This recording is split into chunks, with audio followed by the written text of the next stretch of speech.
All right, so I think the screen thinking about things ready to go though. So everybody make ZardX here. Back at it again to give y'all another very exciting podcast episode. That being my ZardCast episode 73. Now I will say there's quite a bit of stuff that happened within the past couple of weeks. Like we had a Nintendo Direct, even though it was a partner showcase. We had a Pokemon Presents, brand new title announced up in that, which I'm really excited looking at. Apparently, there's been some crazy stuff going on in the emulation scene. Yes, Nintendo's trying to go out there and get those people that would normally go through and pirate Switch games and stuff and emulate that stuff. So we got to talk about all of that and stuff. And then no, and then also a couple of other things kind of here and there though. And then obviously the big thing, the big kahuna is Final Fantasy VII Rebirth, which oh my goodness, I've been putting some time up in that game and I got some stuff to say about it though. So I'll have some thoughts here in the podcast, and I'll probably have a separate video at some later point in the future on it, whether it be a review impressions or something in the middle, depending on how many hours I manage to put up in there, though. I'm not going to be doing this here alone.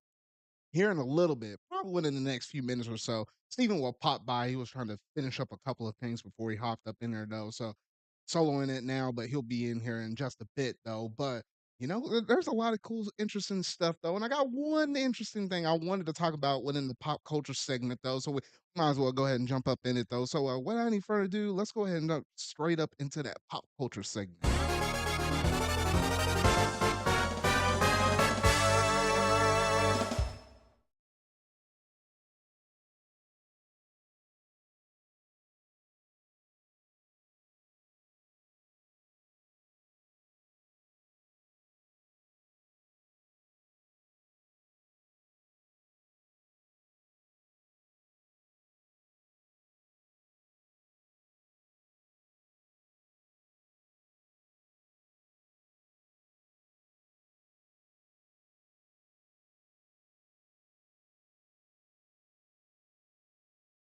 All right, well, okay, there we go. We're back. I don't know what happened with my microphone for a hot second. I almost started going on this little bit of a tangent, and then I caught myself right then and there, though. But what I was saying was, I managed to be going through and watching Avatar: The Last Airbender for I was literally all the past week or so because at first I knew, and I think I even reported back on this within a couple of my past episodes in the podcast series, though. But we knew that Netflix was going through and dropping a whole entire Avatar series, show, whatever you want to call it. This is like literally what would be season one, because it basically went through the whole events of like Book of Water. So for those that know, that's literally from the point where Katara found Aang in the iceberg all the way up until the point where they managed to go up to the Northern Water Tribe up there by the North Pole. That's basically all the events that has transpired, at least in this one show, though. And I have to say, for those that were worried about this game being, or not, I said game, about this show being trash, it's not as bad as what I honestly thought. Now, some of y'all might be thinking about that old original movie that they made. Oh gosh, I don't even know where they dropped that mess at. But no, that bending was hot garbage though. This one is actually like pretty legit, pretty realistic. I say the most realistic is I'll say the fire bending and the air bending. Now, I think those have been on point. Saw a little bit of earth bending, but there's not that many earth benders out there though, so we didn't get to see like a whole bunch on it though. But it was cool nonetheless. And then water bending we've seen a little bit though. Obviously this is not necessarily a one-to-one remake, which I was a little bit disappointed. The fact that it wasn't necessarily 100% one-to-one, but nonetheless, though, I still think that it was actually pretty good.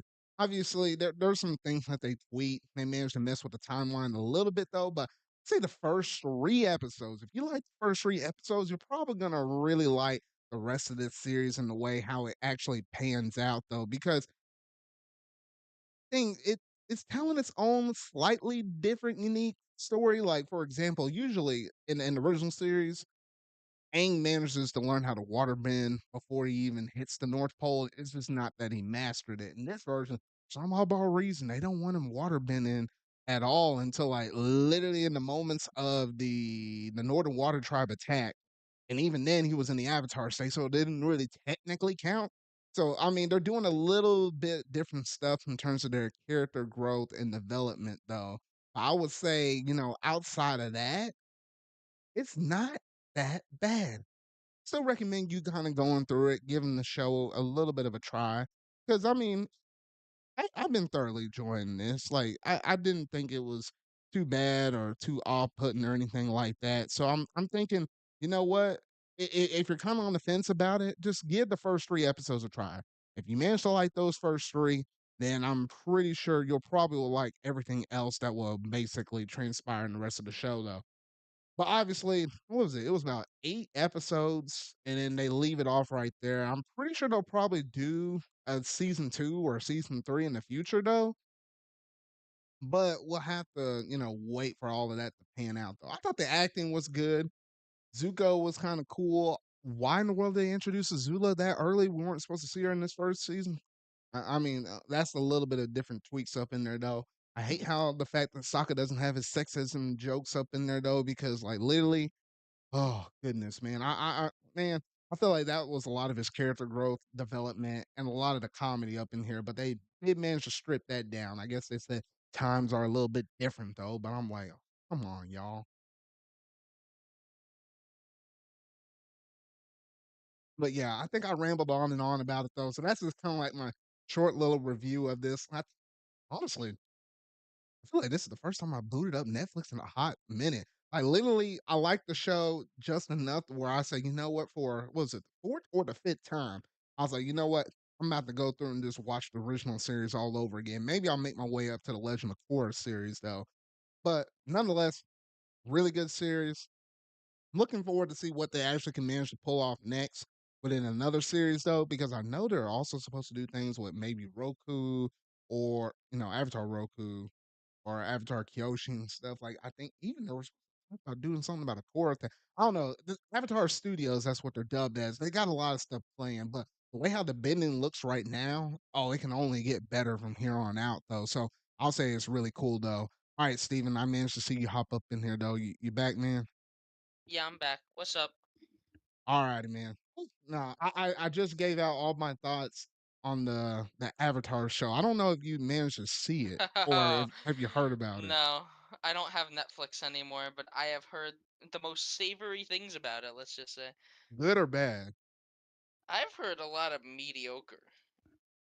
I would say the bending is by far probably the best thing about the show. Like it's not as bad as that first old movie, whatever that thing was called. The M Night Shyamalan one, just the Yeah, last Airbender. Yeah, no, that one yeah. No, sucks. that one's terrible. The bending in this one's really cool. So if you're looking for the bending action, it's all here. I say they didn't go shabby on any of it. Fire bending Yeah, is good. The air bending is good. We saw a little bit of earth bending, but the earth bending was cool. I'd say probably the not as impressive one was water, but all the other three I thought was like phenomenal. I thought that was really good, and it can only get yeah. better from here on out. As someone who hasn't watched it yet, just think it's a useless idea. Mm. You know what I mean? Like, there's no reason for it to exist. We have the original and animation. As much as people, like, corporate people don't think so, it is a medium that is timeless compared Well, to live action. I won't say that this is pointless because when we can build up a big enough audience and it gets Avatar Studios going, shoot, they ought to put a fire underneath somebody's butt to say, all right, let's give y'all a whole nother series of Avatar, like what will happen after Korra or something like that. That's my end Yeah, game, right? I'm playing the end the game. fact, That's my end game because I still want yeah, the something fact, new in the universe. in fact, we even got Korra was really great. Like, obviously, people have their issues with Korra. I watched all of the original Avatar. I watched most of Korra. I liked Korra, but the original was always better. Yeah, I'm in the same boat. The first two And seasons of Korra, I think, are the best, especially when season two talked about the whole origin of the Avatar state. I love the heck out of that mess. I thought that was like the peak of Korra. Season three and yeah, season four is a little bit of a fall off, but Toph coming back was cool. I give him that. But and like from what I've seen about this Avatar Netflix show, like it can't be that bad. It's harmless at best. You always have the original to go back to, and at least it doesn't look half bad.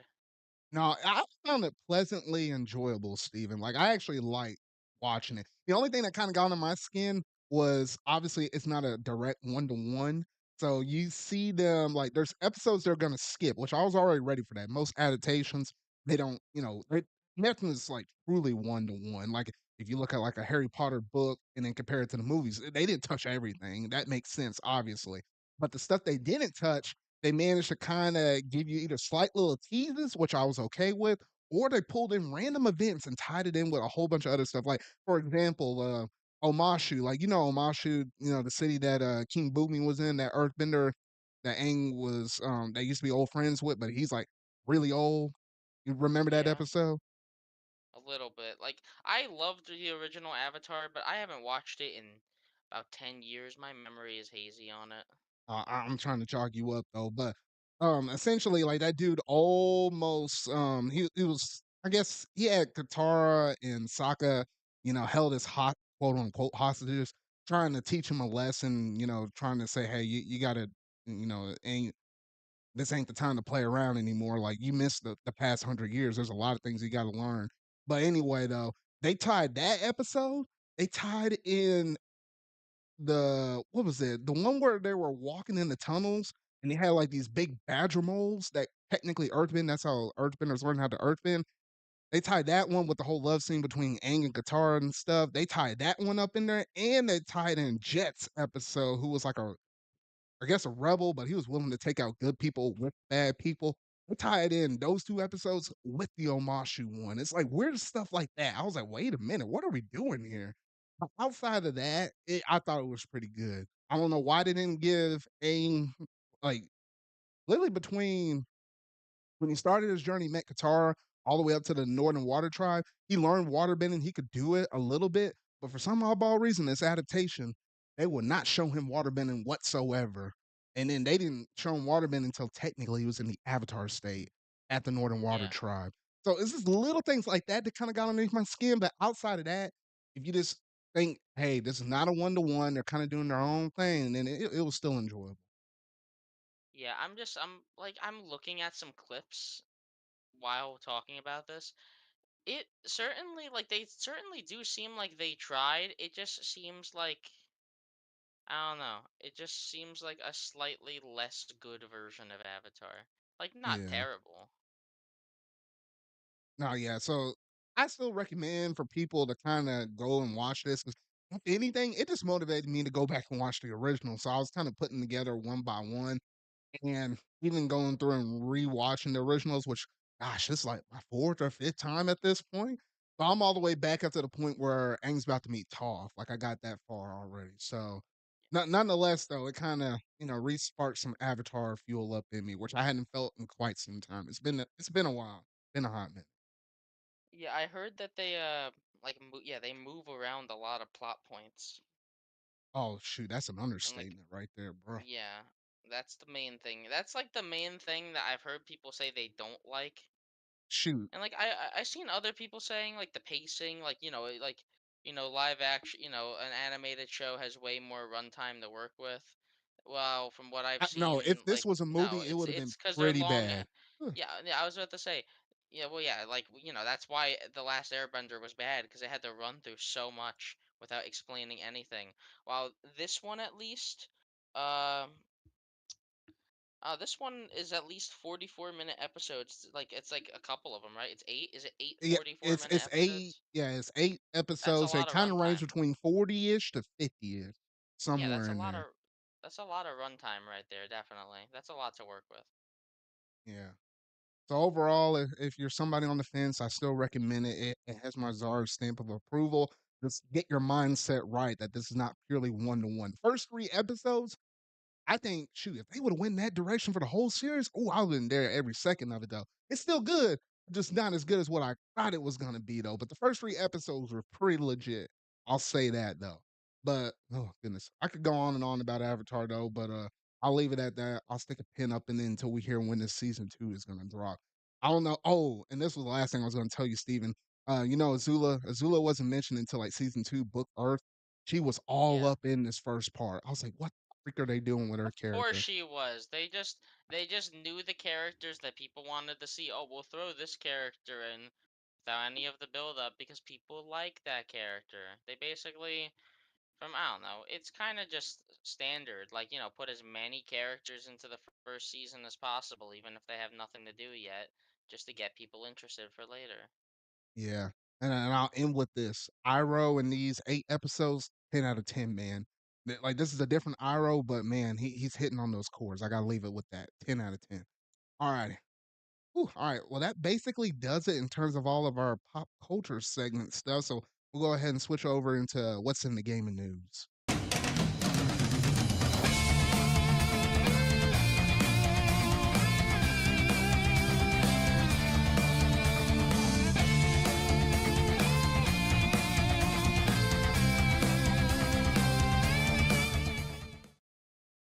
All right, Steven. We finally managed to get the 4 games that were supposed to be coming out to Xbox game or the 4 multiplat games that we knew from Xbox that were going all multi-platform. I like how we literally had that presentation. It was on a random old Thursday, which was probably one of the reasons why the Nintendo Direct got kicked back, but we'll talk about that here in a second though. But the first 2 were actually revealed within the Nintendo Direct, that being Grounded and Pentiment. And then literally, it was like maybe a few hours later, Hi-Fi Rush and Sea of oh goodness, man, I got the and Hi-Fi Rush and Sea of Thieves was confirmed to come to PS5 along with Grounded and Pentiment. So if you're a PlayStation owner, you have all 4 of those games. If you're a Nintendo Switch owner, you only get like half of the stuff. And it's kind of unfortunate because I was really thinking Hi-Fi Rush would have came to the Switch. Like that one made a lot of sense. But I don't know, maybe Microsoft's looking at that one and was like, let's shelve it for now. When the Switch 2 comes out, we'll drop it on that. Since I would not put it past Microsoft on that one though. Maybe same thing with Sea of Thieves, but you got anything to say about all of those announcements, Steven? You're gonna play some Sea of Thieves, or I already know you played Hi-Fi Rush, so I doubt you're gonna pick it up on PlayStation or whatever. Unless Wrong, well, actually. unless they give a physical edition for PS5, would you pick that up? So the limited run games is doing a physical edition, and like limited run games is kind of sketchy, but at the same time, it's a physical edition for what's still a digital only game for the most part. Yeah. So I'm thinking of picking up, if it is still available, I'm thinking of picking up the PS5 version of Hi-Fi Rush. But like, besides that, I've heard good things about Pentiment. I know nothing about Grounded besides like the little clips I seen here and there. And Sea of Thieves I know is a very very well liked game. People like Sea of Thieves. It's more of a multiplayer game. It's definitely one of their bigger multiplayer games. If you don't remember, that game's actually one of Rare's big games now. Shoot, That's it's what like Rare's one of been Rare's doing. only games. Let's keep it real, man. Well, Because they're apparently working on like Everwild or something it's called, but that's not gonna come out for a while. oh yeah. Now I was looking at Yeah, all of these, and I was like, High Five Rush. I might pick that up on PS5 because I'm more likely to pick up something that's physical or something like that. Do remember what Persona 4 Golden because they did that via limited runs as well. I managed to get the collector's edition, so it's probably going to take almost a year for my thing to show up in the mail, though. But I do remember just getting a copy of the game. That thing dropped, or the pre-orders closed on it December, Steven, and I'm thinking they said that within the next 2 months, they're gonna get theirs, so I think that's literally gonna be about 5 months turnaround from closing to opening if you're just getting the game itself, so if you are trying to get that game physically, maybe 5 months, half a year at most. It doesn't take that it's long if it's just stupid. 1 Yeah. game, but it beats having to get like a collector's edition or something like that. Well, I might be sitting on that game for a whole year. So that's just a little bit of heads up on that. Grounded is the Yeah. weird one because I remember seeing that one in the direct, and it's like Honey I It Shrunk the looks Kids in the rough. backyard. I was like, wait, what? No, but visually it looks really rough on Mhm. Switch. Like it looks like a cool concept, but yeah, Yeah, that one I don't looked know. rough.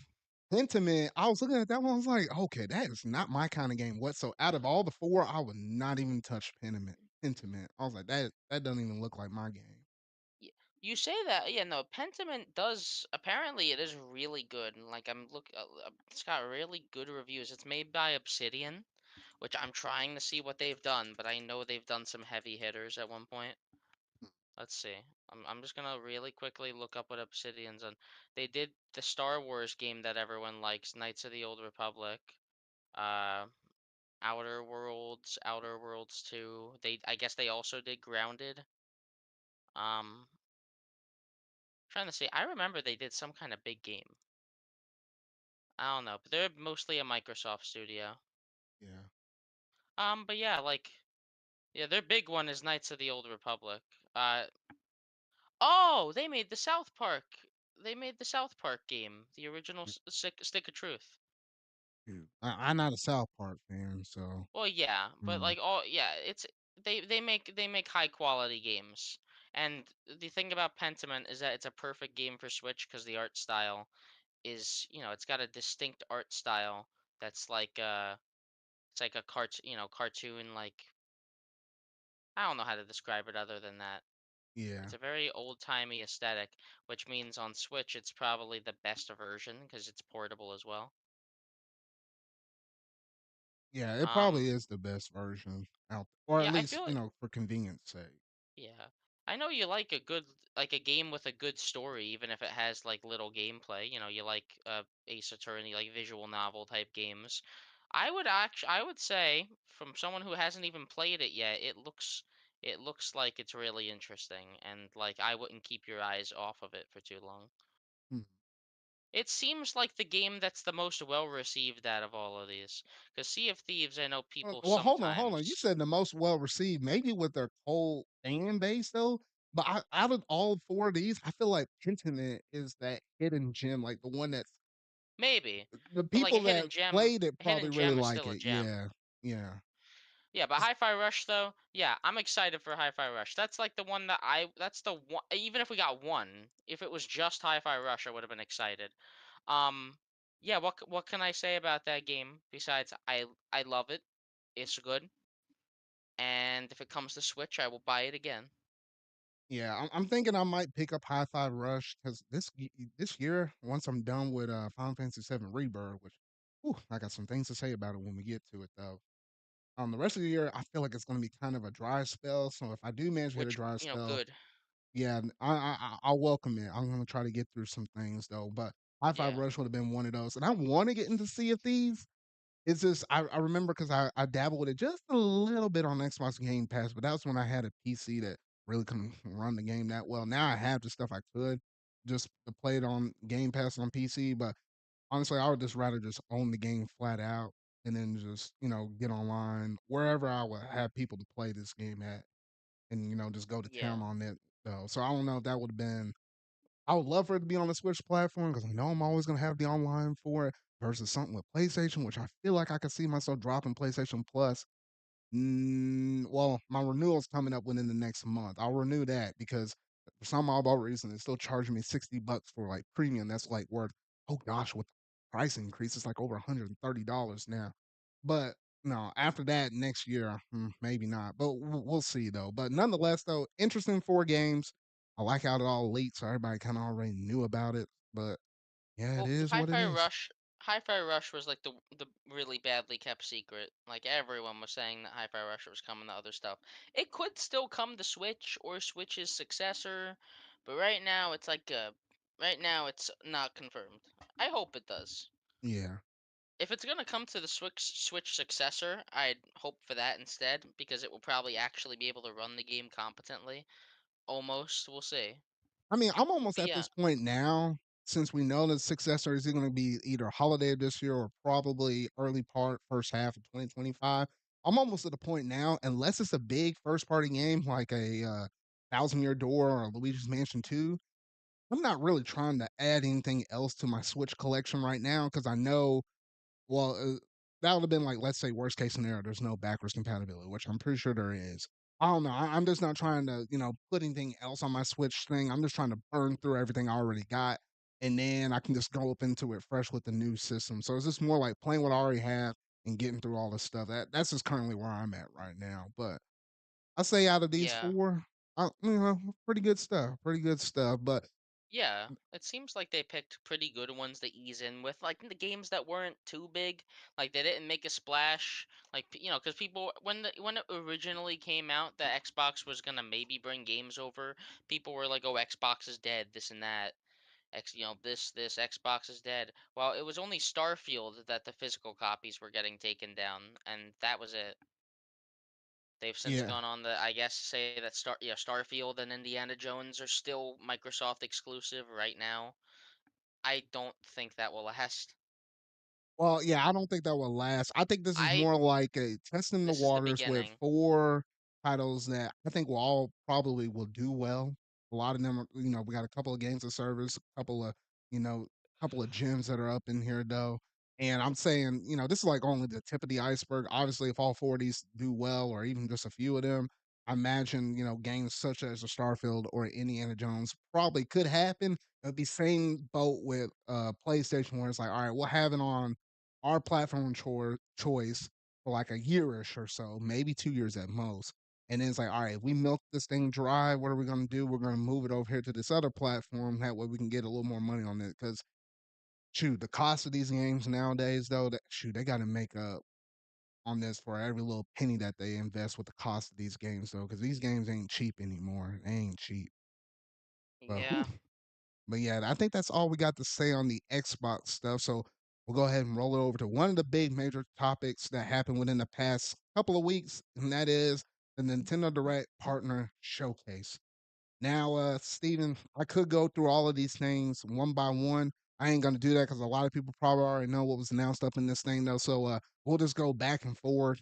And, you'll say something that you like, and I'll say something I like, and we'll just go back and forth. So, between us Yeah, it doing works. that, will run through the good stuff. Shoot, the bad stuff that's up in here, we probably won't say nothing about it though. But go ahead and hit me with one, Steven. Okay, the good stuff. Penny's Big Breakaway, which if you don't know is the next game by the developers of Sonic Mania, was shadow dropped, and that was cool. I haven't played more than the first level yet. I did buy it immediately, but I haven't gotten to it yet. I guess I just haven't felt like it yet. It's like I'm that type of guy where I need to be in a certain mood to play a game. Like I need Oh, to so be in you the mood. bought it, but you hadn't really touched it yet. Yeah, but like of Okay. course I was gonna buy it. It's the fucking developers of Sonic Mania. It's interesting. I like the game so far from the first two levels. It seems like it has one of those weird learning curves. Like the first time someone ever plays classic Sonic, they might not really get the hang of it at first, but then they just have to get used to it. That type of feeling. Oh yeah, man. Like Sonic 1, once you that's rough like right yeah, there. once you master how it feels, you really start to like it more. Penny's Big Breakaway seems like the one of those types of games where at first it kind of doesn't feel right, but once you learn exactly what you're doing and how you're doing it, you can start to have a lot more fun. It definitely is designed around like speed running and speed and all that. It's cool. It's a 3D platformer if you didn't know. Like Honestly, I can't say when def the last time I played a 3D platformer. Starting to Keep think that about one that on your damn myself, and radar. If the last time you played a 3D platformer was probably 3D World. no, No, well, I don't know. In terms of you'd 3D have to. platformers, I'm trying to think because I remember, I don't and know. it's You'd literally have to only on look the through the Switch I had catalog. Of that. I know Spiral Reignited Trilogy is one. Mario Odyssey is too far back. I know it ain't that. And then, course, it's not what was the other one you said? You just said it just a second ago. What was it? 3D World. Yeah, 3D World, and that was shortly after COVID. It was like 2021. Dog, there was like one more with fun on it. Yeah, I don't know. Oh, We're not mm. considering. Yeah, we're But just yeah, I rarely considering like play 3D actual platformers. That platformers, that right? that's the point of the game, though. Yeah. Well, yeah. Did you play Kirby in the Forgotten Land? Kirby and the Forgotten Land. That's the third one. There we go. I think that's the most Yeah. recent one. Yeah. Okay. Yeah, gem of a game right there. Like 3D platformers don't really come out much anymore, but when they come out, they're usually good. So yeah, Penny's Big Breakaway is my first thing I liked. Okay. All right. Well, yeah, that one was good. That was cool how it was shadow dropping and stuff. So that was a nice one. One that stood out to me, which was probably the only game that I know probably more likely for sure. I'll say 90% sure I'll probably will pick this up. Disney hit us with that epic Mickey. I don't know how the heck you summon up that thing because we did a podcast episode a couple of weeks ago, giving out our predictions and stuff. You didn't mention it in the prediction segment. You talked about it when we were talking about the epic games stuff. Well, yeah. With the whole thing with Disney throwing billions of dollars to Epic Games to do like their I don't know what kind of vision you want to call it though. Like you mentioned something about Disney games bringing stuff that like that back. I don't know. You summoned this thing somehow, and I was like, oh, thank goodness. I remember. Even yeah, I don't know, it just seems like yeah, it seemed like a prime time. A lot of games from the 2000s are getting remade right now. It's a prime time for that. Yeah, and I was looking at that game whenever I was oh shoot, whenever I was young, teen I yeah, young teenager at that point. During that well tweenage, we'll say tweenage years. But yeah, what Teenage. yeah, it was like I was between 10 and 12 at that point though. I yeah, we'll go with teenage. That works. Yeah, so I remember seeing, I think I remember seeing commercials and stuff about Epic Mickey. I was like, dang, I was like, I've never seen Mickey look like that before. I was like, Shane, this looks kind of cool. And I was like, but I never got around to actually getting it. I think I might have asked my parents for that game at some point, but I never got it. So obviously seeing this, that's just basically a remake of it. I was like, oh, sign me up. I was like, I looked at most of these things in this direct and I was like, okay, this looks kind of cool, but I know it ain't for me. Oh no, this is the game right here, man. I was like, I've been looking to try to play another 3D platform. I was like, this one would do it right here. I mean, you hear a lot of people talk about this game and saying how much they actually like it. From what I heard word on the street is a lot of people like the first one better than the second one. Some people that say if you're gonna play the second one, you got to play it with a friend or something like that in order to make it actually kind of good. But that first one, I think a lot of people gravitated towards. So I'm hoping that's the case because out of everything in this partner showcase, I'll say that would be my one though. But that was a really nice surprise. I think that was a personal highlight for me. I've never played Epic Mickey, but I know people like the first one a lot more than they like the second one. Yeah. All right, That's Steven, hit us with my that main takeaway. second one or the second one you like. Second one. Okay, I'm looking at the list. New Monkey Ball game.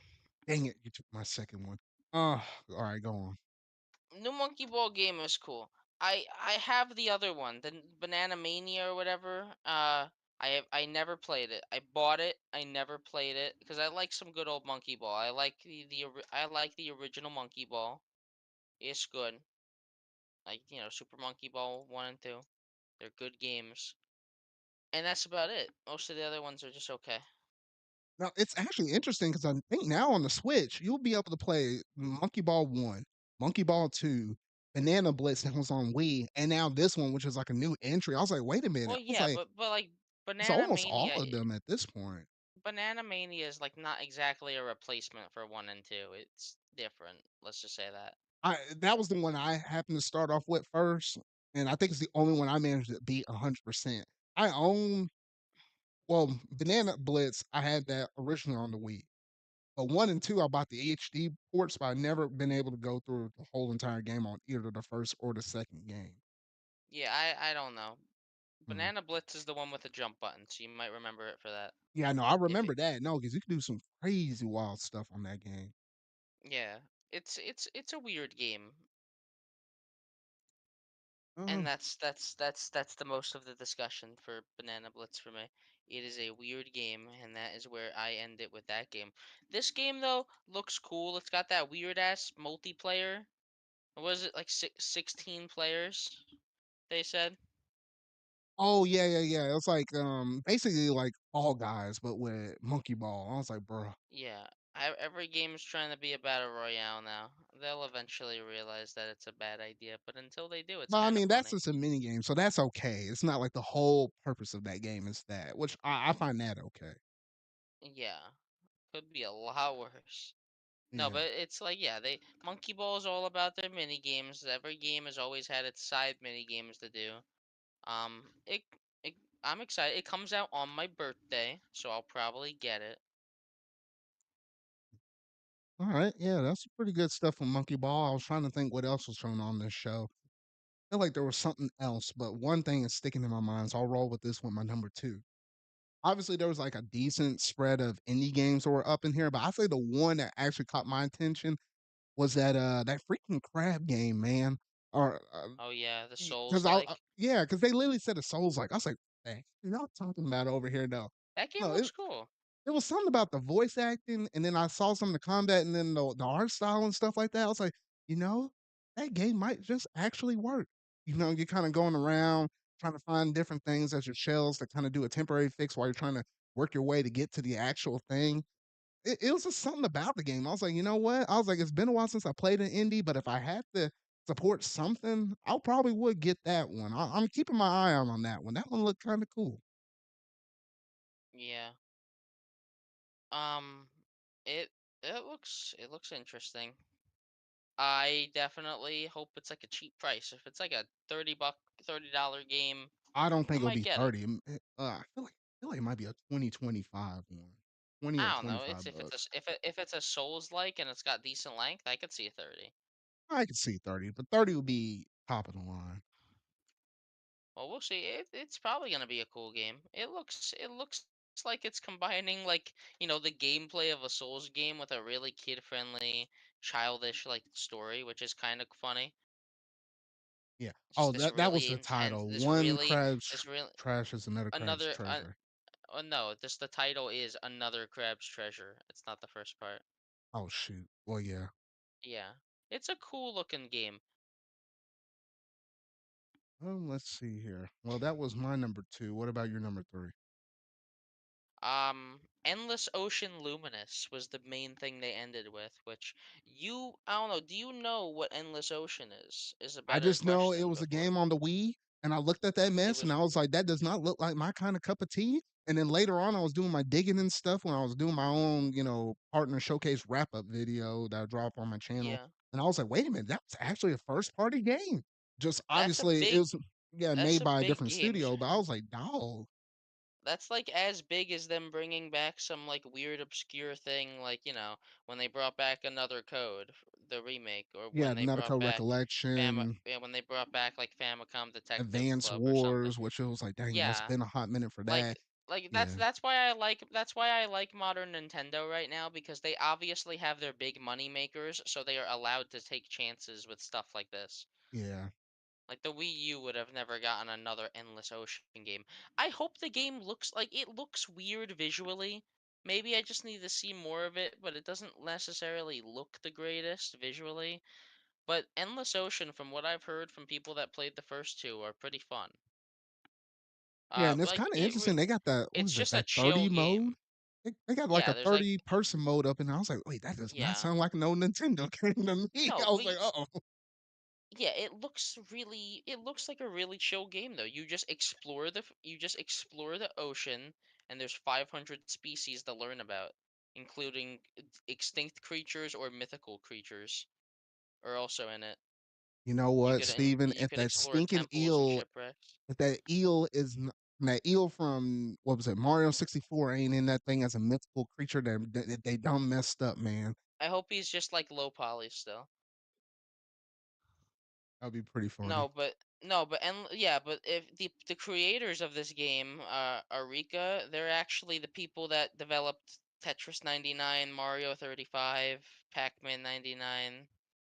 Mhm. Uh, they've helped with a lot of weird games like Tekken 7 and 8 or Dr. Luigi. Huh, They kind of just seem like they're all over the place, but they usually help with either Capcom or Nintendo. yeah. Um, Um, I'm excited. It's a first party Nintendo game. I'll probably pick it up. I think hmm, it's $50. I forgot what they said. it might be 50. I know it ain't no 6. Yeah. I know that's Yeah.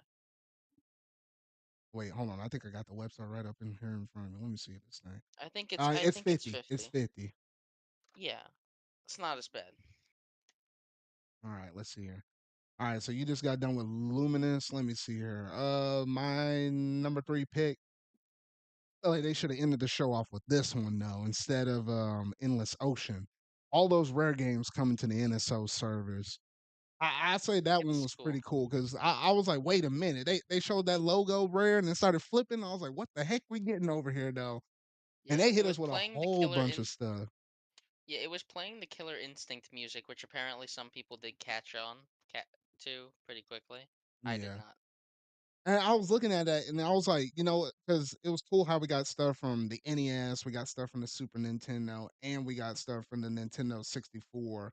and I was like, you know what? I was like, I'm digging that Nintendo. I love that mess because actually, one of these games I called out because I was going through and trying to figure out what could be some future games and stuff that could be brought over to the NSO for the Nintendo 64 specifically. And one of the ones I did call was oh goodness, if I can even think right here. Blast Corps. Blast Corps. I call that one. So that hey, That that's game one looks off on cool. my checklist right there. I knew that one. I was thinking we would have gotten a Killer Instinct on 64, or was it Killer Instinct Gold? But we didn't get that, but we got Killer Instinct on the Super Nintendo though. So I guess I'll take that as a partial window. Yeah, Out, Battletoads out is of pretty cool as well.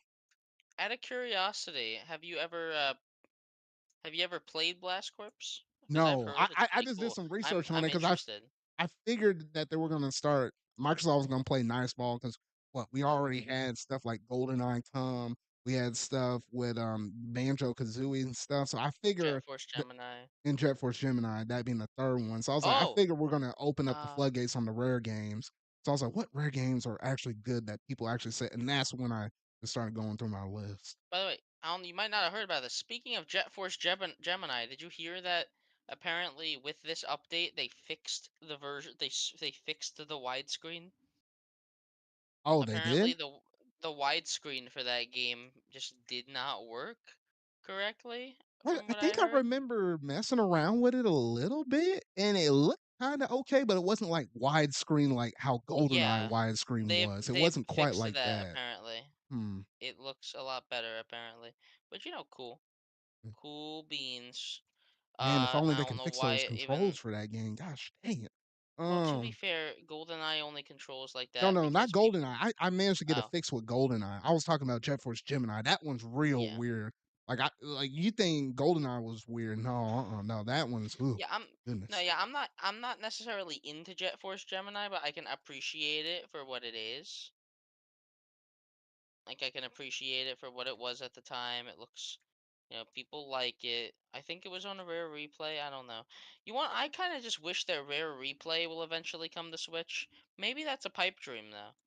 I don't know. At this If it point, is is, it? I imagine they will do that once they have everything available on the NSO. Yeah. Watch my words. And by that point, we'll be deep in the Switch 2 life or something like that. I'm just saying. Yeah, I guess. I really hope it happens though, because like even just Banjo Tooie, like do a version of that game that's like actually easily accessible. And like, obviously the Xbox one will always be the best one, but like it'd be cool just to have the original version of that game re-released. Which if you don't know, the N64 version is notorious for its not as good performance, but like maybe they could adjust that. Mm. Oh, yeah. But I yeah, said, oh, oh, I was just gonna say I have played a little bit of Killer Instinct since it came out. Really good fighting game for its time. hmm. Yeah, I hadn't, still need to dabble with some of those things like Blast Corps and stuff. I just never gotten around to doing it though. But that's nice to hear about the Killer Instinct stuff because I was like, the only thing I really played fighting games on the Super Nintendo was like mostly Street Fighter. I don't think I played like much of any other fighting game on the Super Nintendo, so I'm gonna have to give that one a whirl. Steven, anything else that stood out before I'll just list out the other major Oh hitters that we yeah. hadn't gotten I to? yeah, there I actually liked this partner showcase a lot more than other people did. I liked how we're getting a remaster of Monster Hunter Stories 1 because I never played it. I Oh, that liked one was how we're cool. get That one was cool. Yeah, That one I caught me by liked surprise. yeah. We were talking about with Capcom would hit us with something, and I wasn't expecting to pull a 3DS game and bring it back up Yeah. with voice acting and all the works up on that one. I liked how many demos we got today. Hmm. And then that Shin Megami Tensei 5 thing was probably the other noticeable. Like, that was cool. Like that just the type of announcement where I can go, that was cool. And then that's it. Like how that one I think got on the Korean rating board, so everybody and their mama knew that one was coming. I was like, well, shoot. And I Yeah, think the last one that was notable that most people would resonate with was probably the new Fantasy Life game. I think that was probably the last noticeable I'm big one super up in that excited one. for it, but I'm just like, I'm not gonna be annoying about it. I'm super excited, but I'm just gonna patiently wait for it to release and see if it's good. Yeah, because I was If like, you it looks like a game that might seem kind of cool, but at the same point, I'm looking at it, I'm like, maybe that's a little too much like an Animal Crossing kind of style game. Because if it's more like that, I don't usually okay, vibe with those for like a really long, like longevity speaking wise. No, it's not that type of game. Have you ever played it on 3DS? It was a no. 3DS game. It's a really good 3DS game, so I'm just wondering to see how it's gonna translate over. I hope it translates over well. If it doesn't, then that'd be sad. But like, I like the game. It's a cool game. Okay, I have okay. nothing else. I have really. I wish I had more to say besides it's a cool game. Oh goodness. Well, I think outside of that, there was World of Goo too. I'm not a fan of It that. I was knew it already was originally revealed. on the Wii, but I mean, I That's bet you like the there's some fans father. out That there. that's like the father of WiiWare games. That game was like one of Yeah, it the was. original WiiWare games, and it's a fun little game. But like, yeah, it's not that crazy. Okay, World of Goo 2. That's cool. Move on. But yeah, I think outside of that, we basically hit all of the major hitters in that Nintendo Direct. Unless there was something like extremely minor that you really like though, but that was pretty much There it was for that. me. There was a Devolver game. It was like a pepper grinder. It was like this drilling thing. I looked at that pepper grinder thing. I was like, what the heck was that? It kind of looks cool. Hmm. Oof. But yeah, I think that basically does it in terms of all of the topics and stuff that we got for the Nintendo Direct. And like all things, whenever you're dealing with the month of February, in and out comes the Nintendo Direct, and then here comes the Pokemon Presents with a Uh huh. whole week later. Now, Yeah. let's go ahead and get some of these quick topics out of the way. Shoot, freaking Pokemon Sleep, Pokemon Go, Pokemon Cafe Mix, Pokemon Unite, and Pokemon Master Six. Yeah, yeah, I said that right, right. But Yes. anyway, all Yes. all of those titles, literally, those are your mobile games that they always give you updates for. Every single Pokemon Presents, it never fails. Well, Pokemon Sleep, this is like only the second time I talked about it within a Pokemon Sleep Presents, is but fucking stupid. but yeah, that was the only like that was second time we heard about that. But everything else was pretty straightforward though. So nothing new or crazy on that though. We'll shove all that stuff to the side. Let's talk about the real meat and potatoes with those last two things. One of the things was another mobile game, but I think this one has a lot of promise, and I'm actually gonna pick this one up whenever they do drop it. And that's Pokemon TCG Pocket. It's interesting because there's technically already an app that you can play on mobile that's like the full-blown trading card game though, but doing that on mobile is like, I'd rather do that on PC, which I have messed around it from time to time though. But with this pocket version, you get 2 free booster packs a day. You got that little swipe That's animation, cool. you can get to look at it and stuff. You get to collect the cards. Obviously, you can trade with people, you can do quick little battles with it seems like there's gonna be like a simplified version of the rules, so maybe it's not like maybe it'll be old school TCG where it's like instead of winning 6 prize cards, you only gotta do 3 just kinda keep your matches a little quicker. You're able to do stuff like that, and then even looking at the artwork of the cards, that you can actually zoom into the actual work. So I was like, you know what? Between just collecting and viewing your collection and stuff like that, this has a lot of promise. At least I'm gonna mess around with this because that's just a good way to just to kind of keep up with the TCG. I know this is probably gonna be Pokemon Company's way of bringing in more people to actually try out the full blown trading card game whether, that's just, people going to the store and actually collecting cards, so that's a big investment. Like, I still got some, um like, Steven, I don't know about you, if you managed to get any Pokemon cards, throughout your whole life, though, but I have, like an old school stash. I'm talking about, like, the OG Pokemon cards from Gen 1. Like, I have a good stash of those, and then I have some sprinkle stuff like Gen 4 Yeah, or 3 or something like that. I can't say I have any of those, but like I think it's a good idea. I think, I my thing is like how the hell has this not already been done? How is this a new idea? Like it feels like one of the most obvious things? Like Well of course Pokemon Company would do a digital card game. That just seems obvious.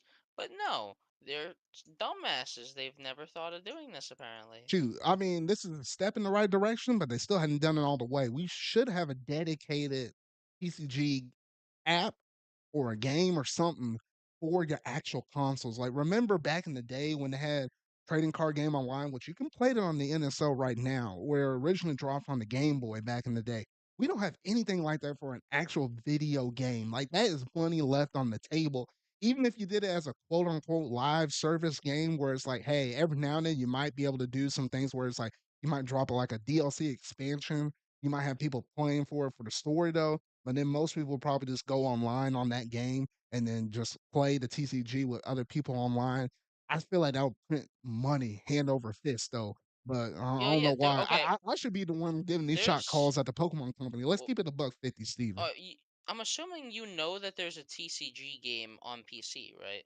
No, there's a game on PC, but I'm talking about having something available on console. There's nothing on console right now. Well, yeah. Why the fuck do they put Pokemon Unite on console, but not a game that's actually like people would play?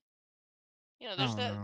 there's this one Yu-Gi-Oh game that like Sonic plays all the time, and like a Oh game no, like yeah, that I know would about be that one. perfect. Alexis plays that one too. Gosh dang, Yeah, a no, whole but bunch. like, Yeah, but yeah, like a game like that, just put it on Switch. Why not?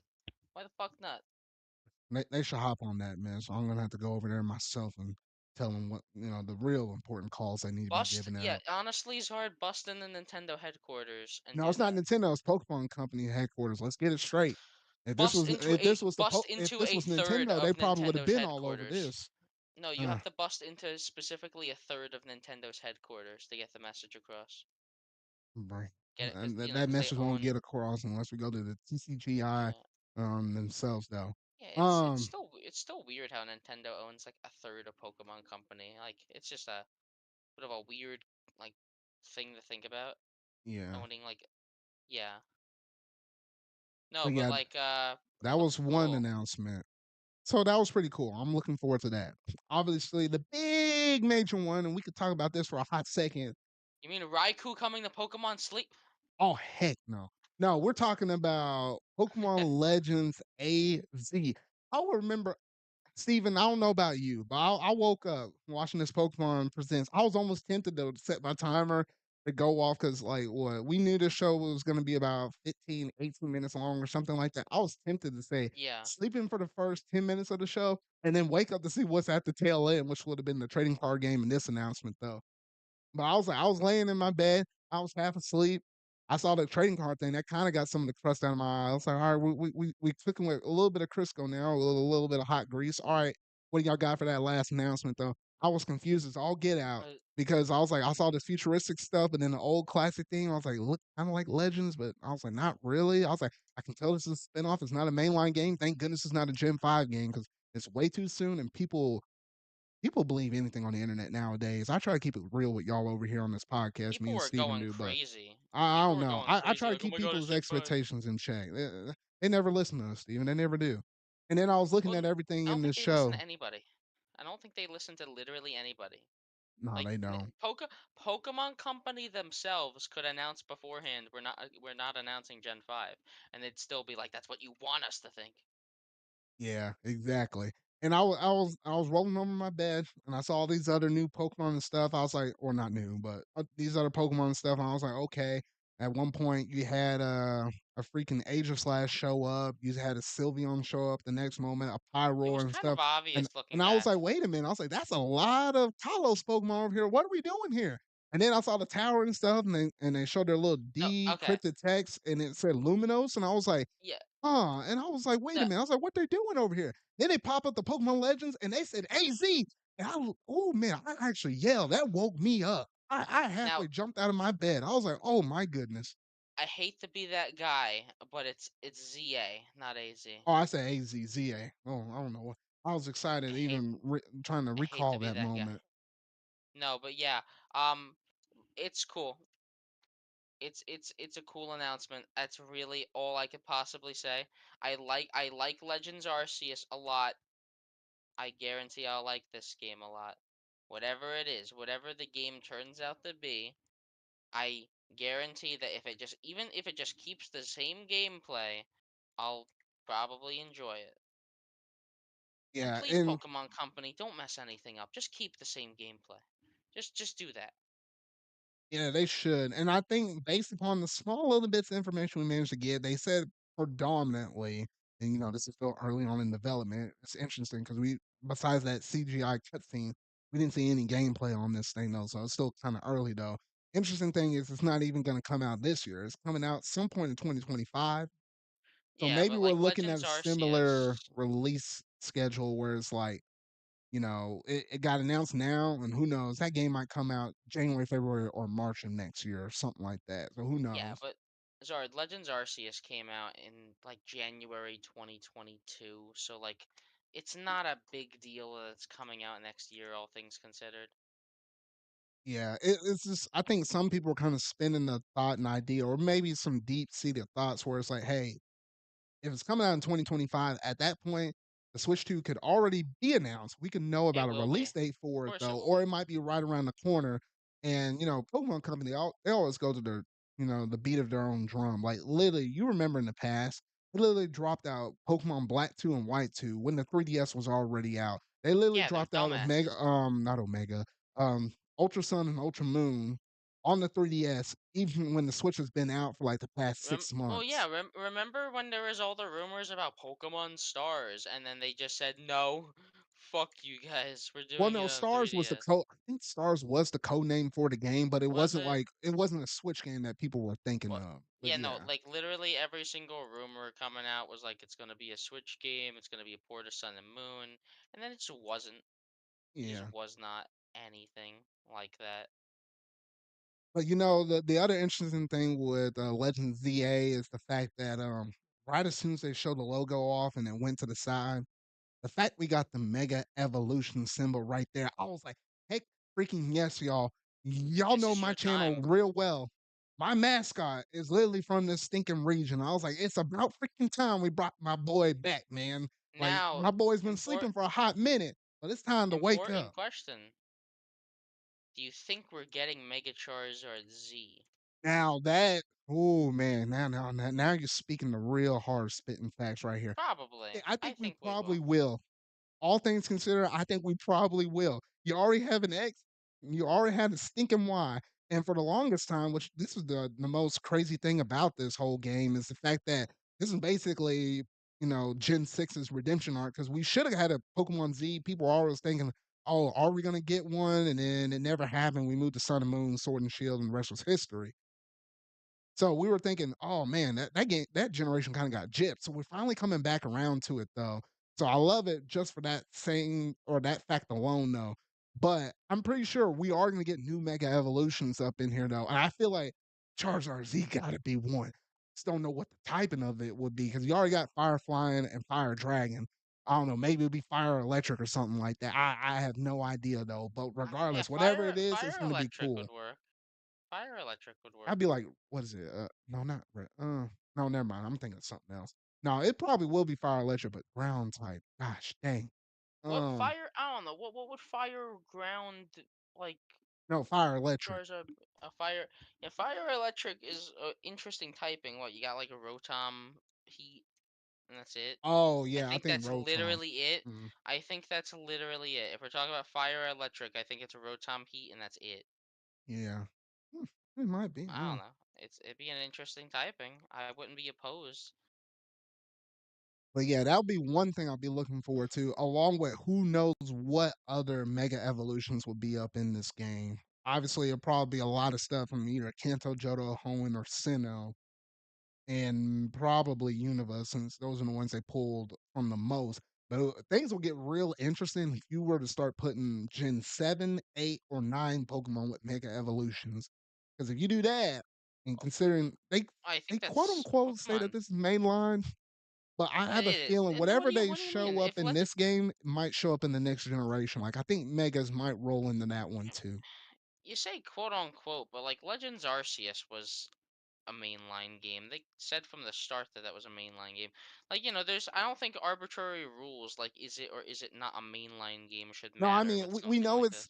it's quote unquote a mainline game, but it doesn't play like a mainline. If that makes any sense, like it's not your I guess. traditional go get the gym leaders, get your badges. fight a champion, and you have all this online component where you can battle people online and stuff. which Legends I is not that. which So I that's what like I because mean. that makes it more. Yeah. I think it's better. I think it makes it more interesting that it's not just you're another Pokemon game. I like it for the fact of how beefy that single player campaign is. I remember when Legends Arceus came out, and that was literally like my number three pick game of the year, or it was either honorable mention or something like that. I don't know. It was up there for that year when it did come out. Like I put it higher than even Pokemon Scarlet and Violet at the time. That's just how much I like that game, especially with it being Sinnoh and stuff. That was what I consider my actual remake of Gen 4. I don't like talking about Brilliant Diamond and Shining Pearl. I like to think that that never even happened. I don't But think anyone likes talking about them, to be fair. there's a few people out there, Steven. There's a few people though. I ain't trying to make Yeah, anybody angry. a few fucking dumbasses. I'll make them angry. No, no, no. But anyway, though. Oh, and I think that's like one of the last things I think I'm looking forward to is the whole lore of X and Y. Like, we know about that big Pokemon war and stuff like that. But literally, when you look at the Pokemon title, Pokemon Legend ZA, read it backwards, AZ. I'm pretty Well, sure yeah, this the dude's gonna guy. show up in here though too. So we'll He's probably get some connection with 3,000. him, the AZ Floette, and all of that stuff. So that'll be Well, probably pretty cool. he's at least 3,000 years old. So it is it's guaranteed that he'll show up. Really, Yeah, I think it's more guaranteed than anything. Which yeah, he'll show up. Come on. yeah. Why would they name the game ZA and then he doesn't show up? Yeah, so I'm thinking based upon all this information we got right here, usually Pokemon Company is pretty good about only giving us one presents per year.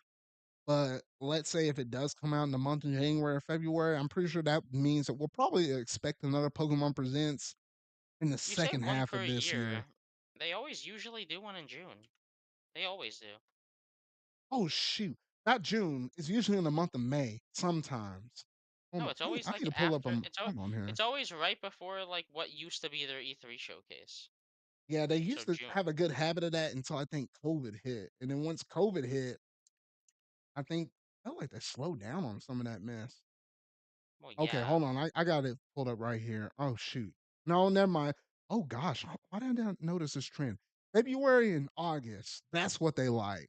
Because they literally did one, obviously, in the month of February. Last one was August 8th of 2023, Pokemon Day of 2023. And then August 3rd of 2022, Pokemon Day of 2022, August 18th of 2021. So yeah, it's always August and February. I don't know why I didn't notice it being August. You were right about it being May, but that was like during the 3DS Wii U era. You had to kind of rewind that far back to get over to those. Like, shoot, I'm seeing COVID. COVID, the year of COVID. But yeah, that's kind of the trend on that though. But I'd say outside of that, pretty nice announcement. We'll have to wait until August to get another report on this, and I doubt we'll hear anything else since then though. But honestly, pretty cool stuff. Pretty cool stuff. I think so. All right, now we go from chill. Now we got to get the boil. We got to get the blood boiling, man. It's time Oh to fight shit. up in here. Play the Ace Attorney thing right now because apparently Nintendo got the ninjas, or Nintendo hired the ninjas. They found a little bit of proof, so they're running with this. They got the court. They got the lawyers up in the court right now, and yes, they're trying to sue the pants off of the Yuzu development team, whatever you want to call them, the people behind Yuzu. Which isn't a Nintendo Switch emulator for anyone who's unaware. Yeah, so this is interesting because I think this literally broke out not even like 3, 4 days ago. I feel like though. But long story short, though, it seems like Nintendo managed to get enough evidence and stuff, or they're trying to write up a case because when They've you're been dealing with building. emulation. Have Oh, you what? read the thing? They've been building evidence for a while. They had sleeper agents in fucking Discord servers for this. Oh yeah, I yeah. was reading into. Yeah, I saw. Yeah, it's like a 40 something page document, and I was like, I'm trying to give y'all the short form because ain't no way we're Yeah, gonna go over all 40 pages though. But nonetheless, though, it's Nintendo's been trying to build this case, and when you talk about emulation, that's a very sticky road and trying to walk down. not Obviously, there's necessarily. I, well, Okay. there's two sides of the coin, Steven. There's Okay. obviously when you deal with old stuff, we're talking about retro stuff, NES, Super Nintendo, Nintendo 64, games that you can't buy nowadays, but games that could also be lost to the sands of time as well. I can understand that gray area a lot more. But when you talk about emulation stuff with current stuff, PS4 games, PS5 games, Xbox Series or One games, and then Yeah. along with Nintendo Switch, that's where you get like to the red light where it's like, hey, I can't agree with anybody emulating those games unless you actually own those copies because of the fact that you're actually able to go out and buy those games and own them for yourself and support the developers. Like when it's that easy, I don't feel like you have any right to emulate it unless you already own a copy of the game. In which case, with the case that Nintendo brought up, they brought up one big point, and I think they're really rolling with this one major It point. is a big one. It's pretty important. Yeah. Yeah, the fact that over probably a little over 1 million people went and actually downloaded Breath or not Breath of the Wild, Legend of Zelda Tears of the Kingdom before it even launched.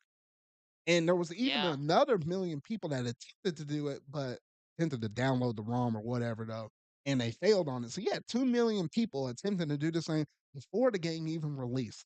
Now that's 100% illegal. No way you can shape it or dice it because no one had the opportunity to buy the game at that point. I don't care who you are. That was just straight up illegal. You should never do that right there.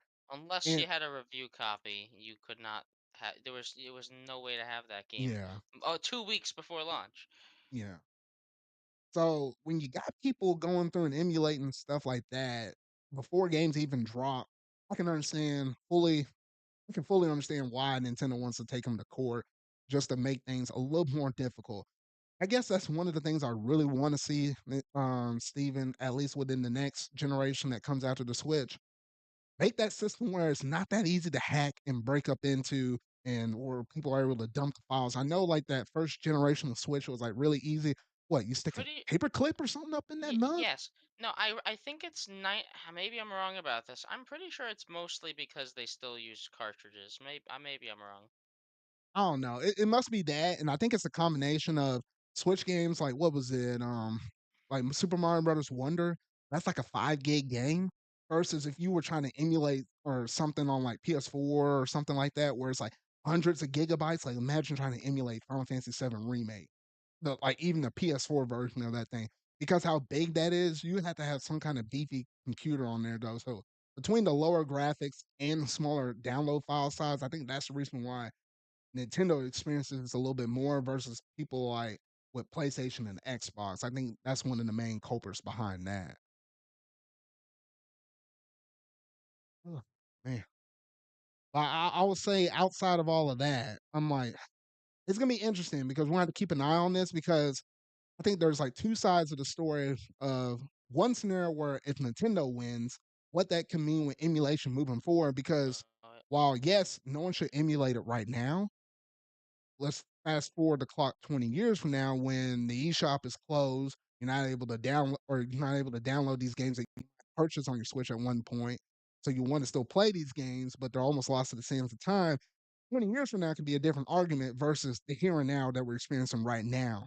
So yeah, it's gonna be a little dicey whether they win it and it makes emulation harder. People are gonna be more or less likely to have communities and stuff and run these discords and stuff. Like, shoot, they're making money off of Patreon off of this stuff, Steven. And I was like, I think that's another thing they're trying to hold towards these people, though. I was like, gosh, dang. But were you about to say something, Steven? Zard. Oh yeah, what up? Oh, hold on here. Let me see here. Sure. In this thing.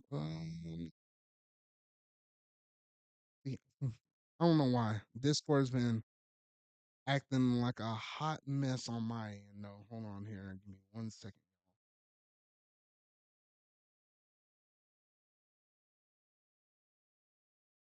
Running through this. I try to keep y'all entertained on Hello. this one now.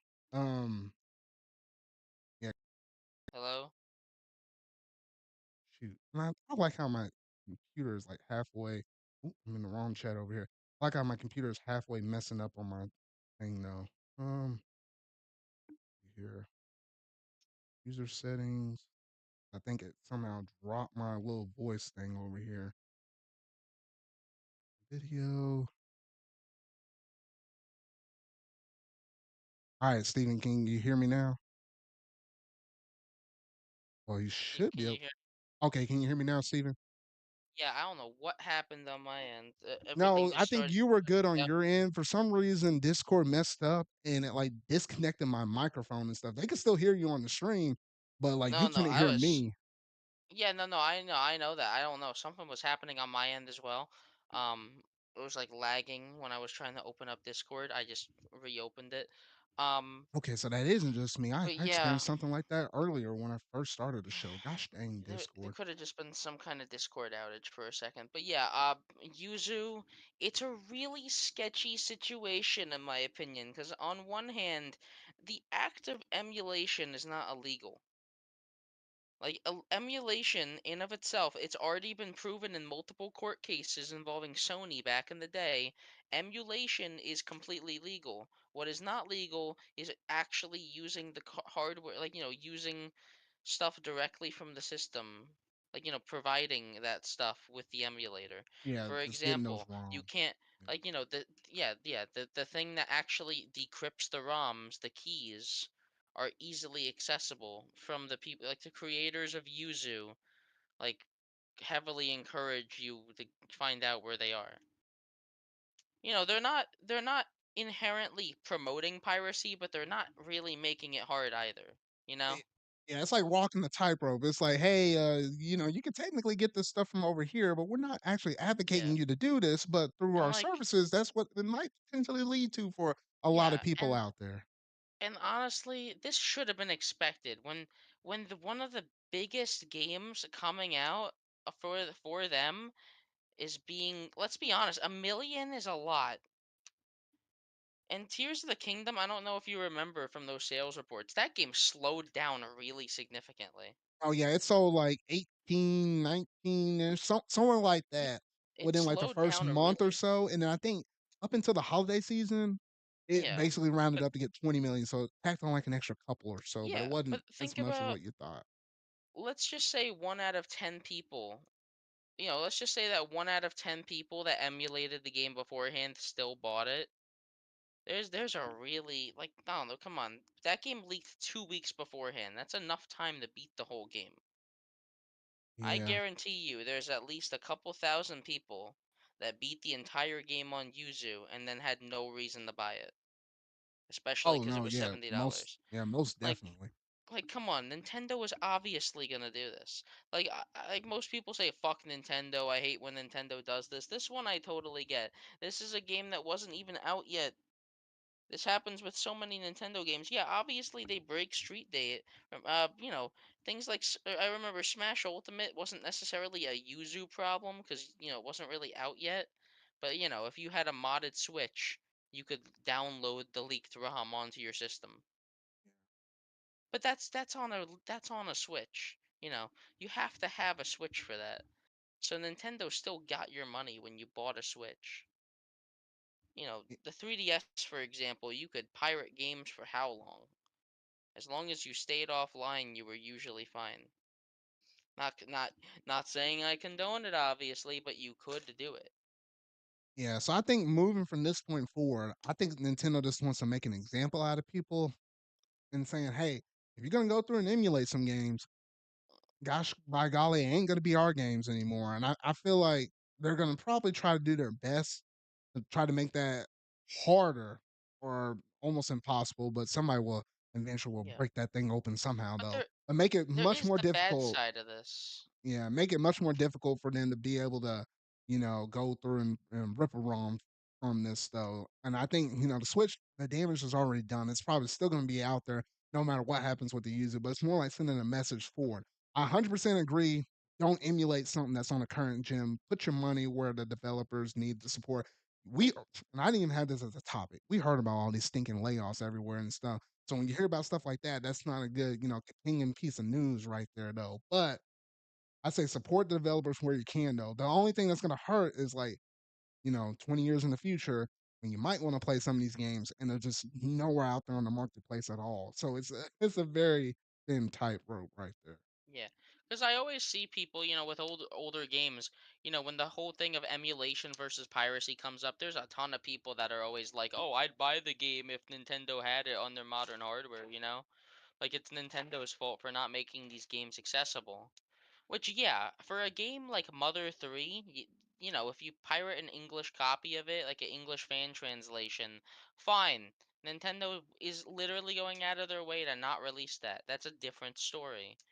But Tears of the Kingdom wasn't even out, and also it's on current gen. There was absolutely no reason not to buy it if you wanted to play it. It's more someone being cheap. People just don't want to admit that they're cheap and they don't want to spend money. You spend Y- money to get a product. Like, Yeah, yeah, like obviously I wish the game wasn't $70, but like that's nothing we have control of necessarily. Like, and shoot, you better obvi- get ready for them $70 games, Steven, because next I generation, you yeah, know good and I well don't. Nintendo over there licking the I chops over there and Yeah, looking at no, it. It's I like, know. Sony, y'all No, I selling know. that I'm not or I'm not necessarily saying it's a good thing for the industry, but at the same time, what are we gonna do? Like, but like besides the point of $70 games, because that's hardly the problem. I've seen people saying that this is a bad thing because it's gonna set the emulation development back a while. Which fine, like people are saying because things like Dolphin is obviously almost near perfection. It is like an almost perfect emulator for GameCube and Wii, which is cool. Which if you don't know, like Nintendo themselves have used emulated versions of their own games. Like, they all ran on available emulators in 3D All Stars, for example. If you don't remember, if you knew that, oh yeah, and I think well yeah, it's I think yeah, with some of the stuff like where it be Wii or 64, yeah, I feel like Nintendo has like an in-house emulator that does GameCube stuff. well, It's yeah, like of what we course had they do. Metroid Prime now, we had Super Mario Sunshine, and Well, what game what was no, what was the third GameCube game? Metroid Prime wasn't emulated. It was Or not literally emulate or it nah, was well, the yeah. no, it was literally beat for beat the original code of the GameCube game running on modern hardware with a complete remastered overhaul. That is the definition of a remaster. It controls exactly like the original. It is like yeah, it is the Wii version of Metroid Prime 1, but looks better. Yeah. And just doing that, just by looking as good as it looks, it is single-handedly the best looking game on Switch. But yeah, Yeah. Yeah, they got um some stuff in-house where it be emulating the GameCube stuff or things that's also helping them remake and do certain GameCube stuff. 'Cause and, in terms of GameCube titles in general, yeah, we had Sunshine, we had Metroid Prime, we know well, we're having Thousand yeah. Year Door Well, along the that's the way, thing. and I feel like there's one more that I'm missing though, But that but but that's the thing, Zard. That's the whole thing about this. Yeah, they can. The reason why you're seeing all these remasters instead of GameCube NSO, the simple fact of the matter is they don't money. need to no no. It Well, is money. obviously money, but they don't need to remaster. They don't need to emulate GameCube games. There's no reason to emulate the original product when you are the original product. If you are Nintendo, you literally own the code for these games. It is as easy as bringing it over, touching it up a bit, and releasing it. Yeah, no, it's literally Like, for the money. That's literally because for even with example, 3D it's a All port. Stars, Yeah, it would be like, yeah, Thousand Year Door is a remaster, but like it could have, it's more of a port than anything else. It's gonna control and play the exact same as the original from what we've seen in those trailers. It looks to play the exact same. It's just gonna look slightly different. But let's just say they didn't do that. They haven't done this yet, but if they just drop the GameCube game for a discounted price on the eShop, yeah, I'd be fine with that. If you dropped like GameCube games for $10 on the eShop, I'd buy a couple. I don't know, but Especially some they that ain't gonna do that. They ain't gonna. I know, but especially some that still do work pretty well in 4x3. Like Wind Waker is still a really, I love Wind Waker HD, but the original Wind Waker still has its charm and in some areas better visuals. So I'd I love don't for know. them At to that point, I don't want to see four eventually by three. remaster Just that. mom hack that mess and make it widescreen. Well, that's what they did for Sunshine and 3D All Stars. Yeah. There's a reason why that was the only game like in that collection that was widescreen because Yeah. It was a rush job. They released it 2 weeks after revealing Well, I it. They could mean, have I guess they could have Mario gotten that Galaxy was game running naturally natively. widescreen, but not or not Super Mario 64 But yet. yeah, Galaxy was like half native and then like half emulation. I don't know how it works exactly, but that's how it worked. Yeah. But yeah, emulation really is a complicated topic. You gotta be like it's smart people stuff. And I'm not saying that I'm not smart, but I'm also not saying that I'm. You know what? We'll just go with I'm not smart. Like this Rule of emulation thumb, shit's super. if it's modern, don't do it. If it's old, use your best judgment. That's how I live and go by. And If shoot, you even with the literally old stuff, cannot. I'd rather just do it, emulate stuff that I already have copies of, and Oh I can just yeah, feel good about myself.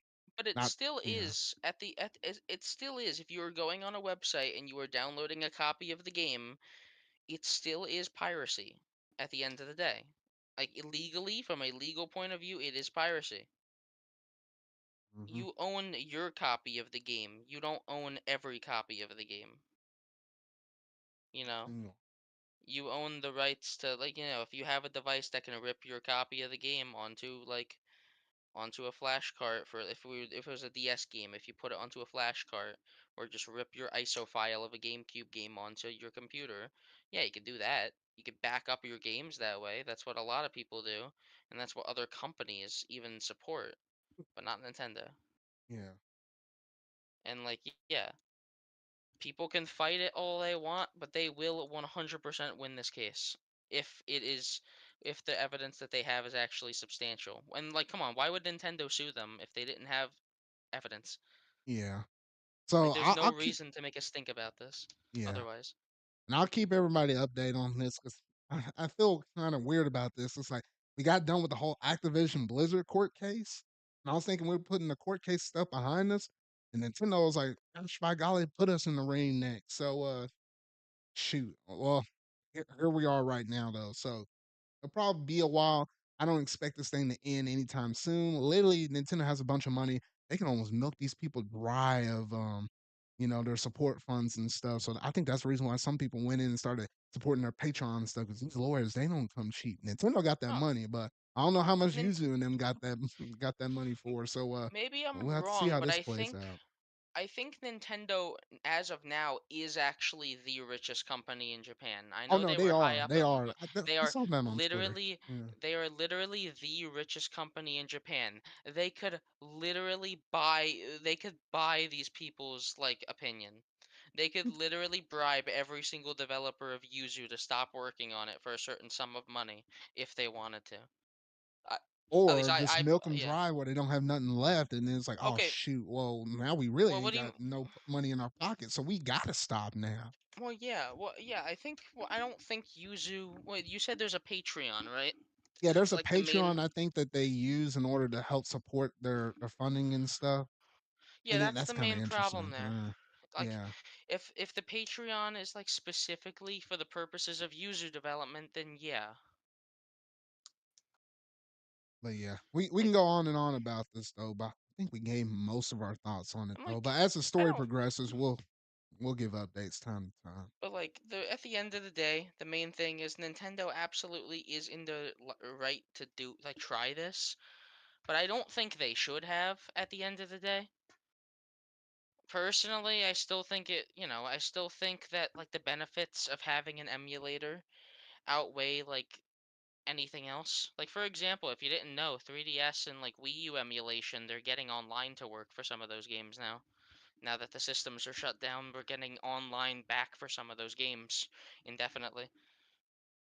Oh yeah, Yeah, yeah. it's called Pretendo or something. So Miiverse is coming back. Online for some of these Wii U games will be forever saved. And eventually they're gonna find a way to actually get it working on real hardware, I hope. So yeah, emulation's important for the industry, but unless the Switch stops getting supported, it's it is completely understandable why Nintendo does this. Yeah, it's not about them getting money, and it's not about necessarily shutting them down.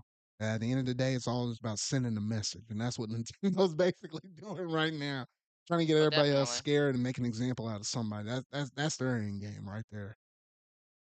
But yeah, so I think that basically does it in terms of that right there. And that's really honestly our last major news topic though. But it's like a little bit of minor news. It happens to be the Nintendo Switch's seventh anniversary, Steven, right here. I just want to kind of point that out because we're doing the Hell podcast yeah. on March the 3rd. It's crazy to think this system is 7 years old and it's entering its eighth year on the market. 8 years. I'm like, holy shoot. And this honestly might be the last calendar year, 2024, that the Switch is going to be on the market by itself before I will fully expect at some point in 2025, then you'll have the next successor to the Switch, along with the Switch probably being sold at the same time, though. But you got any special words for the Switch? This I ain't like no remember, funeral or nothing, but yeah. yeah. I remember my first moments with my Switch. It was great. I love it. It's a good system. Still remember as if like it were yesterday going in. Gosh, I was in college at the time. And I remember I was like, I went to no. I don't even know if well, it might have been a weird day where I didn't have classes until later on in the afternoon. I remember hopping up from my campus, getting in my car, going all the way over to the stinking Target because I figured out there were like one of the few people that still had actual copies left of the Switch that weren't, reserved as a pre-order and whatnot. I remember because with Target, they also said, "Hey, the collector's edition for Breath of the Wild, we have extra copies in store for that you don't have to do a pre-order on it." And I know Target was like one of the few ones right there, so I was like, "Hey, I might as well go ahead and run over there and get that." Hold on, that Target's been good to me because I also managed to get my PS5 from there. When it was wild getting a PS5 as well, though. I still remember that day as if it were yesterday, though. Coming back to like what all the Breath of the Wild amiibos, Breath of the Wild itself with that collector's edition, the Switch. But it was a very good day, a very good day. And since then, I don't think with any of my consoles, any of my Nintendo consoles, like my 64, Nintendo Entertainment System, I didn't own the Super Nintendo. All I got is the SNES Classic.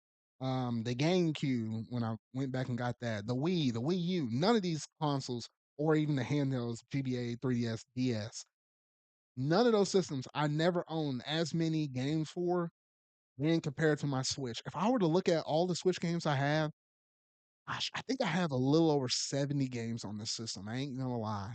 And that doesn't include games that like are collection games like Spiral Reignited Trilogy, 3 games in one. Like there's a couple or a few games that are like that. And that's not even. So I don't know. It's been a wild 7 years, but it's been a good 7 years.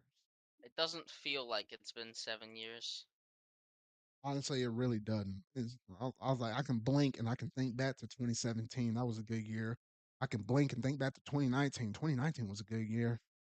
But we Every had other year has been pretty good for Switch, I'd say. yeah. Every other year is always a good, and last year was great. 2021, oh, what? Shit. I don't know, man. What was 2021? What was the big? Oh no, 2021 had Wait, am I thinking that right? Uh, 2021 had Metroid Dread, it had Mario Party Superstars, it had Monster Hunter Rise. Okay, yeah, it was a good no, year. Dread. Yeah, that Yeah, was okay, yeah, it was that it was was my a good game year. right there. That was my game for Nintendo that year. Yeah, no, it was a good year. I was trying to remember shit that happened that year. Whew. But yeah, goodness. Well, I think sometime soon when we get closer to what will be the next successor, I probably will have little segments here in the podcast, and I'll probably be making individual videos myself as well. Is going through like hidden gems or best game within or best few games that are like within like an action RPG series or an RPG. Switch has been good for RPGs, man. Oh shoot. I got a whole section Yeah. on that, and I feel like I got like 20 games up there and there alone with RPGs. Good stuff right there. But yeah, we'll probably take it category by category, hidden gems, all that good stuff though. But there's a lot of goodness on this little system. Yeah, I still remember my first moments with the Switch. It was great. Um, I went to one GameStop to get the Breath of the Wild. I didn't get the collector's edition. I got a case. Like I got Breath of the Wild, I got a Switch case, and I also got my dad went to another GameStop and got the Switch itself at the same time, and then met me with it. Ah, okay, I got you. and it was good. Alrighty. It was I I played that thing all night. That first night that it came out, I was up all fucking night. I remember playing it. It wasn't all night because I was still in college at the time, though. But I tried to put as much time as I possibly could, at least with that one system up in here, though. At least for me personally, though. But no, I think that's pretty much all we wanted to say. Just a little quick little memento to the Switch. Happy birthday. 7 years in, going strong. We'll see what this eighth and what could be the last final year for this system before we get into like the what was it the bleed over period between what could be two different systems in the future though. But honestly, really good stuff right there, really good stuff. All right, so that basically does it in terms of all the gaming topics that we have right now. So then we'll go ahead and switch it over into the next major topic, that being what you've been playing.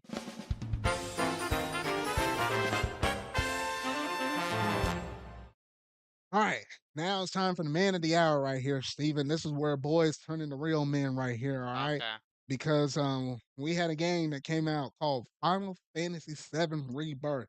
Steven, I can't say the last time I have played a game, it'd be time to go to bed or it'd be time to do something else that you got scheduled to do throughout the day. And you be doing whatever that task is, or be about to hop in the bed and go to sleep, and be like, I really want to play that game again. I stopped off in a bad spot. I got to know what's happening next. That has been my whole adventure with Final Fantasy VII Rebirth right now. I think I was playing this game like right up until the start of this podcast. I'm talking about like 10 minutes before this thing was supposed to go live. Yeah. And I think I'm currently somewhere between 15 and 20 hours into this game, maybe 17, 18 ish or so. So I'm getting close to that 20-hour mark up in the game. And I think I'm on chapter 7 ish. So that's a little context for where I'm at in the game right now. Obviously, I won't be mentioning anything spoiler related, at least within this little podcast segment right here, though. But oh, shoot, Steven, I know you play Kingdom Hearts 2, right? I didn't beat it. Like you at least started it. Yes. So imagine having a Kingdom Hearts 2 moment with Final Fantasy 7. I won't say much more than that, but if you can put two and two together, the way how they started off 7 Rebirth, I was not expecting it to start off like that. And I think with the way how they're retelling the story, it's important to go through and play Final Fantasy 7 Remake. It's important to obviously you'll play Rebirth. It's also important, I'll say pretty important to also play Final Fantasy VII Crisis Core Reunion. There's a reason why they attached that word reunion up on there too. So seeing everything tied together like this, and obviously you have experience with the first game being the original Final Fantasy VII, it gives you great appreciation for what they're doing right here. Obviously, it's not a retelling. Like remake was a closer bit to retelling, but it wasn't quite. Rebirth, there's some things where it's like you're recognizing the areas you're going into, and it's like, oh, I remember being in here and stuff like that, or you remember that flashback episode. But they do little things that twist it. So obviously it's like it's going on its own path though. But they got some other plot points up in here where every time this one character shows up, y'all probably know what I'm alluding to. If you played the game, it's like, what the freak are they doing with this character though? And I was like, man, I'm so invested within this main story though. It kind of disappoints me, Steven, the fact that you said you had 7 remake, but you haven't put more than a couple of hours in that game. Is that still true? For a remake, I've only put 2 hours into it. Gosh dang it, man! You're doing it yourself a disservice, man. Listen, I'll get the damn game. I'll get Rebirth, and I'll get this, and I'll get that. I'll see. But like, I think I'll get to them right before the third part comes out. Well, okay. Well, at least at that point, as long as you work your way up to it and you get kind of close to it, then that won't be as bad of a sting going from one part to the other. Because you haven't even played the original FF7, have you? No, I haven't. Okay, so I really want to hear your thoughts on this and compare it to someone like me, played the original and play remake, who's probably gonna have a different opinion about this whole thing versus someone that's coming into it new, hasn't even played the original 7. So I think I'll be curious to see how our opinions stack when this whole story is done, when it's all said and done though. So I'm really curious about that. But at least with me going through the story and stuff, the main story has been great. Like there, I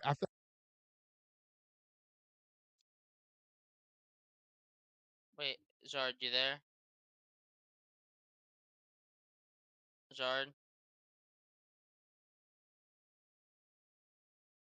Zard? Your mic cut out again.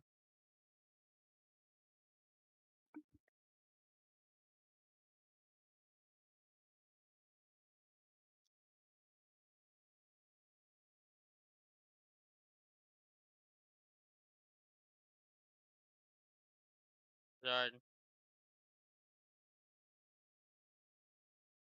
Yeah, I can hear you now. Damn, a lot of technical difficulties today. Discord, why are you doing this?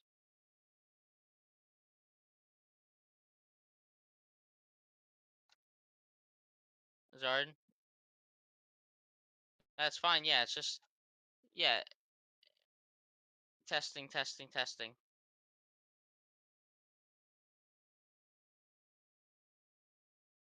Okay. Yeah, so I'll talk about 7 Remake. Sephiroth is cool. Cloud is cool. Woman is cool. Um, I have Crisis Core. I got it for Christmas. So I'll probably, maybe, I don't know, maybe I'll play Crisis Core before playing 7. But like, I don't think that's the right way. They look like perfectly fun games. Sephiroth, I think, is pretty goddamn That's the one. badass looking, and Ooh, I think I'll enjoy them a lot. But we'll see. I've seen people okay. saying, I've seen people saying, "Oh, well, Mm, there's filler and filler and filler." I'm like, I don't know. They're completely reimagining a classic game from the ground up. I'd hope that they expand things. all right, Steven, can You you hear me know? now? Yes, I can hear you. Okay, I don't know what the freak is going on with this mess. It's like literally when you said you were saying my name and stuff like that. Discord cut my mic, and then it also affected me on OBS, so nobody on the stream could hear me talking at that point. Thank goodness you were here, so you caught me on that mess. But I was like, "What the freak?" Oh, oh, Yeah, only I don't tonight it know. will do this mess. Oh my goodness. Discord's annoying, but yeah. Final Fantasy VII looks cool. Like it's one of those games I can respect a lot, but it's nothing that I am playing right now. Okay, yeah, I'm trying to remember. I was going on a train of thought of something, and then I'm like, "Oh, okay." I think I picked it back up. So the main story, all of that stuff is good. Oh, okay, okay. Now I remember exactly what I was about to say. So literally Midgar, we knew the first part of remake was all focusing on Midgar. So then literally within this whole game, it's like, all right, you're done with Midgar, you're stepping out into the world. It's literally in the original FF7, Midgar was like at most 5 hours. Some people can get in and out within like a few hours or so. But finally stepping out and having this open world segments and stuff, it's not necessarily open world, but it sure feels like it. Think about like I know Steven, you play Xenoblade Chronicles. This is basically the way how they treat the world and stuff is very similar to Xenoblade Chronicles. Like you'll have regions that are like open zone where you're able to do a lot of stuff up in it, and then you'll go to like a certain area within that region and allow you to hop over into another region. So this is basically like an open zone game, but when you're running through the zone itself, it feels open world. I think that's where most world games need to go. They just need to go in the open zone. I feel like there's a lot more stuff you can do up in here, and it helps the But story yeah, out a little better. So I'm looking at you, Tears of the Kingdom, Breath of the Wild. That's what y'all need to do next. But anyway, those thoughts you said aside, like though, open. You said like open zone instead of open world. yeah, open zone instead of open world is the way to go. What? So you could still have like linear events happen. Yes, and Oh, that so you way, mean literally just Ocarina of Time?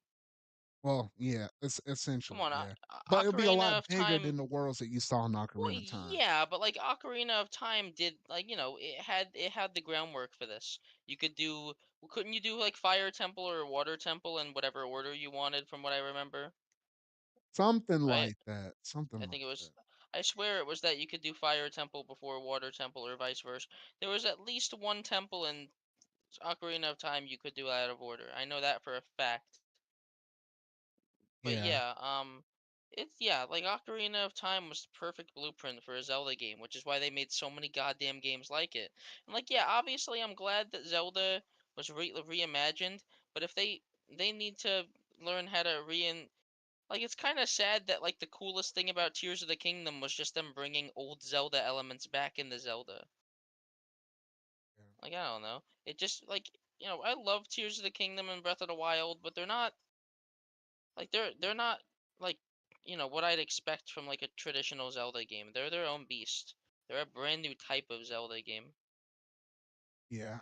It's You a can't and I was really just you can't really say it's like the true evolution of like Ocarina of Time or something because I don't know. It's like nothing you do in those games feels like it like you don't feel like you're for I don't know. I don't feel like you're growing and improving throughout your adventure nearly as much as you do in like a game like Ocarina of Time. Those items you get, those extra items you get really do help in making it feel like you're getting more powerful throughout your adventure. Yeah, and I was just bringing up that Nintendo tie. So for those that might not be too familiar with, the way how Final Fantasy VII is, or not, too interested or know too much about the series, I made a little parallel so they can kind of get the feeling of how I feel on these open zone areas and open worlds. 'Cause it definitely kind of gave me some similar monolith soft vibes with the way how they treated Xenoblade Chronicles, though. But in terms of the way how they did their main quest, I say the main quests have been pretty solid. You probably know about this about me, Steven, though, but for a lot of people out there, I'm not much of a fan of side quests. Like I'll do the bare minimum and just keep the ball rolling, at least on this train, though. But this game, the way how they handle their side quests, some of these quests up in here, I'm like, you know what? It feels like it should have been part of the main story. That's how much detail has gone up into some of these side quests in terms of you just going through and having these short little conversations with these people. Obviously, everything is voice, which I love that fact. Like everything being voice, like you're not having to read like a lick of almost anything up in this thing. I don't know how Not a many voice problem. actors they There's have not to add up in here, but like, oh shoot, there's not a problem with reading. I know in the one of the guys that voices Luke in Street Fighter 6, he has like a single line in the game. So they really went out of their way to get a lot of voice actors. yeah. And then even like with the side banter and stuff, like you walk past people and they have like their side conversations, like all of that stuff is voice. But Well, yeah. when you walk away Yeah, from it, then you can't hear it as much. So that's where the little bit of reading comes in. But yeah, but like you're talking about like the open zone thing for an RPG, Xenoblade really did do it like all perfectly in my opinion. Like you get like a big open area like Gower Plain, like obviously you still have a set place to go, but they don't stop you from exploring all of Gower Plain to your liking beforehand. yeah, so there's a lot of stuff you can do in the world, and they had some similar stuff. Like if you think about Breath of the Wild, where it's like you had these towers that you can activate. They don't necessarily show you like more of the area that you can go and explore. Like there's like it's like a little cloudy and stuff on the map. But as you walk into those areas, and it kind of clears up that little bit of fog and stuff. But it kind of shows these other little objectives and stuff for those that played 7 Remake, and you'll get to that point in a second, Steven, though, but there's this one dude, I refuse to remember this dude's name, though, but he's always like, And "Give me what did some he do? battle intel stuff." He is a, young little dude with white hair, and whole shoot, that dude is freaking annoying, man. Every time I hear that dude, I'm like, I'm trying to cover up the little speakerphone thing on my PS5 controller. I don't wanna hear Wait, he nothing from talks you. through the controller? Yeah, it I kinda gives fucking you that hate when things do that. I I hate like when I things do like that on the the effect, PS5. it's cool, but the dude himself like, I like it Yeah. the effect in other games, Sorry, should I did you say. ever did you ever play Deathloop? No, In Deathloop, like literally every single like radio call with another character comes through the controller, and it's always like a bunch of curse words and like Marvel dialogue, and it was the most infuriating thing to me ever. I just never finished the game. bro. But I like the effect of it, it's really cool. I just don't like this character in particular, he's just annoying. I think it has to be done sparingly. Like in Kingdom Hearts 3 it does it. I know that for a fact and I haven't even played the game.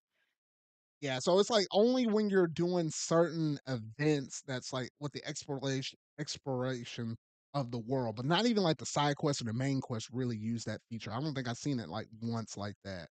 But nonetheless, though, there's a lot of stuff you can do up in this world, and you can get yourself kind of easily lost with all the stuff you're able to do with the exploration. the side quests, and then juggling the main quest. Like just doing all that in tandem is a lot. Now I do got to bicker about one thing though, because Steven, you like playing card games? A little bit. Like what types of card games? Well, in Like this game, they trading got a card card game. games. Yeah, in this game, they got a card game that's called Queen's Blood. You literally have three different rows, and on each row, you're trying to essentially get as many points as you can on that row and beat your opponent on that row. So, like, if I got 5 points on the top row and you got 3 points on the top row, my 5 points will override your 3 points. So that's 5 points in my own pocket when we're Yeah. all scoring all the points at the end of the day, though. Yeah, that's one thing I've heard is that they have a ton of mini games in there. Yeah, but that one card game, that's like the major focus point, and I'm like, "Oh, shoot, I hate that thing with a burning passion, but I have to do it for some of these side quests, man." I'm like, That "Oh reminds my me of gosh." Shovel Knight King of Cards, where I don't really like the card game aspect, but you have to do it. And you get Yeah, better at it. Like it gets better, but it still makes me never want to revisit King of Cards. yeah, so it has those kind of vibes up in here, like, that's the one thing I just don't like the most, but it's okay. I can see why some people like it. Me personally, I really don't. But like what you said about other mini games, like, there's one part where you hit Costa del Sol, and there's a whole bunch of mini games on that. And I'm not even to the point where you hit the golden saucer, which I know that one has like a billion different mini games up in that one though. But outside of What the is the card golden game, saucer like an arcade or like a casino? yeah, it's the part where Cloud goes on a date with Aerith in the original version though. Hell yeah, dude. But no, that one already it had like some mini games in the original version though. But in this one right here, I know there's a whole bunch. You could probably spend a good few hours just doing all the stuff up in it. But I'm not there yet though. But at least with some of the other mini games I experienced along the way, pretty cool. There's like one that was like a soccer one that you play with Red 13. And I was like, dang, I was like, the level and care that they put up in this game is so good. And then I hadn't even talked about the combat and stuff. Like, obviously, when in terms of characters that are playable, you had the original four from Cloud, Tifa, Barrett, and Aerith, right? But then you get to add in Red 13, who wasn't playable in the first game, but you saw him and he assisted with you at the very end. And then we also know that Yuffie is in here because Yuffie is playable in the DLC for 7 Remake with Intergrade, but not within like the base game itself. But now she's That was fully just her playable. introduction. That was like Yeah, her introduction, basically. which it's Does it also does important to play okay? that as well before going into Rebirth as well. I have a question. Does your progress carry over, or is it a new game? No, it's technically a new game, but they do recognize people if you had the save like if you had the save file for remake and the intermission DLC, they'll give you Leviathan as a summon for remake, and they'll give you one of the other summons for playing the DLC for it as well. So that's like your partial credit, which it's not the easiest thing in the world getting extra summons for your characters. So the fact they give you two of them like that, I mean, that's basically all you can the extra perks you'll I get for guess. playing other I stuff. think I don't know, maybe this would have ruined the balance. I think it would eventually be cool if whenever all three parts are out, they release it as a collection and balance the scaling to make it all one big game, you know? Well, and I think they kind of did it okay. Like literally when you first start the game off, you start off on level 40, which I think Well is then level I 40 guess. where you literally would have started off Well basically where you yeah. finish the game. But when you really, really start the game outside of that flashback, I think you're on like level, I want to say 10 to Or 15. I know you weren't on well level yeah. one. I know you weren't on level one. So it's kind of playing mind games with you. Like the game kind of knows you played the first game and all of the abilities you have, I think are most of the abilities you unlock within the first game. You just add more to your repertoire in the second game. So it does, if you get down to the nitty gritty, you can notice that, hey, if you're going through and playing this game, the game recognizes you technically, even though some people may have not played the first game before this. At least the characters themselves feel like it, if that makes Well sense. yeah. I don't know. To be fair, this really does seem like one of those games where come on, you gotta play the original first. Or you gotta play remake first. And they even It have really like a does seem recap in the startup yeah. menu if you But wanted yeah, to but come refresh on. or if you hadn't. But I still recommend doing it though. Of course, yeah, I was gonna say, like, I haven't even played the game, and I can just tell from everything I've seen that you need to play it to really understand it. Yeah. Especially the shit I've heard about the story of the game, which I don't know, it seems really fucking weird from what I've heard. It's weird, but if you know what happens in the original, oh man, it makes it even that much more satisfying. It's like, wait a minute, you know stuff's supposed to go this way. Like you know you're supposed to walk down this straight path. But when you notice they start going 3 steps to the right, it's like, oh shoot, what are they doing now? It's like one of those kind of Yeah, moments. And it's like it's it's still yeah, interesting, so it keeps you like on your toes honestly, still. yeah, them calling the that first game a remake, I don't think they should have called it that. I think Rebirth is an amazing title for all of them because yeah, it's not from what I've heard and seen, it's not a remake, it's a reimagining, a Well, rebirth I think of it's the kinda original game. it's a little bit of word service because it's like all of these Final Fantasy games are gonna have something associated with the first letter being R. Like it started off with remake, and even though we think of remake as like, made up from the ground up with like most modern day remakes and stuff, like you think of like something like Resident Evil 2 remake or something like that. It's mostly at the heart of things, the same things, just a new fresh coating of paint. This is Final Fantasy's version of what's a remake. Like we're remaking this, but we're not remaking it in the way how most people expect or what's associated with the term remake. It's still a remake, but we're remaking it as something else.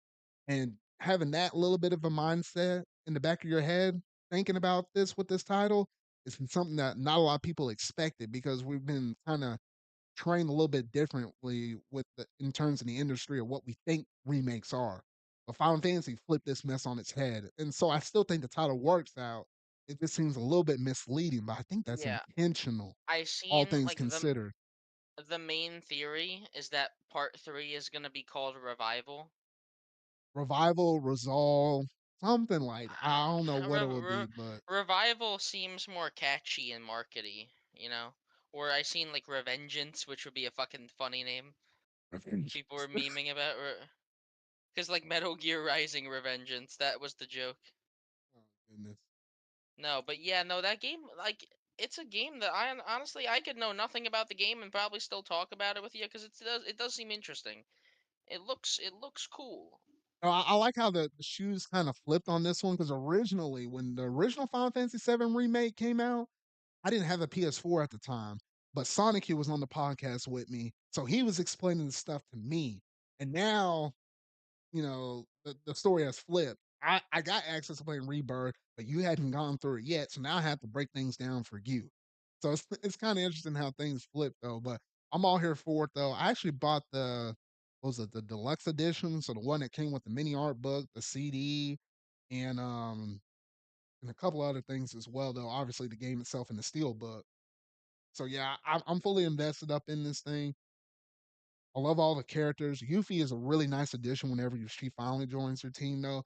But I love all the team synergy that's playing on with this thing, though. And I know that might not necessarily last for the whole entire game. I'm just saying that right now. You all played the original, and you probably know what I'm talking about. I won't leave it. I won't say anything else more than that because they're already doing these weird things with the fates.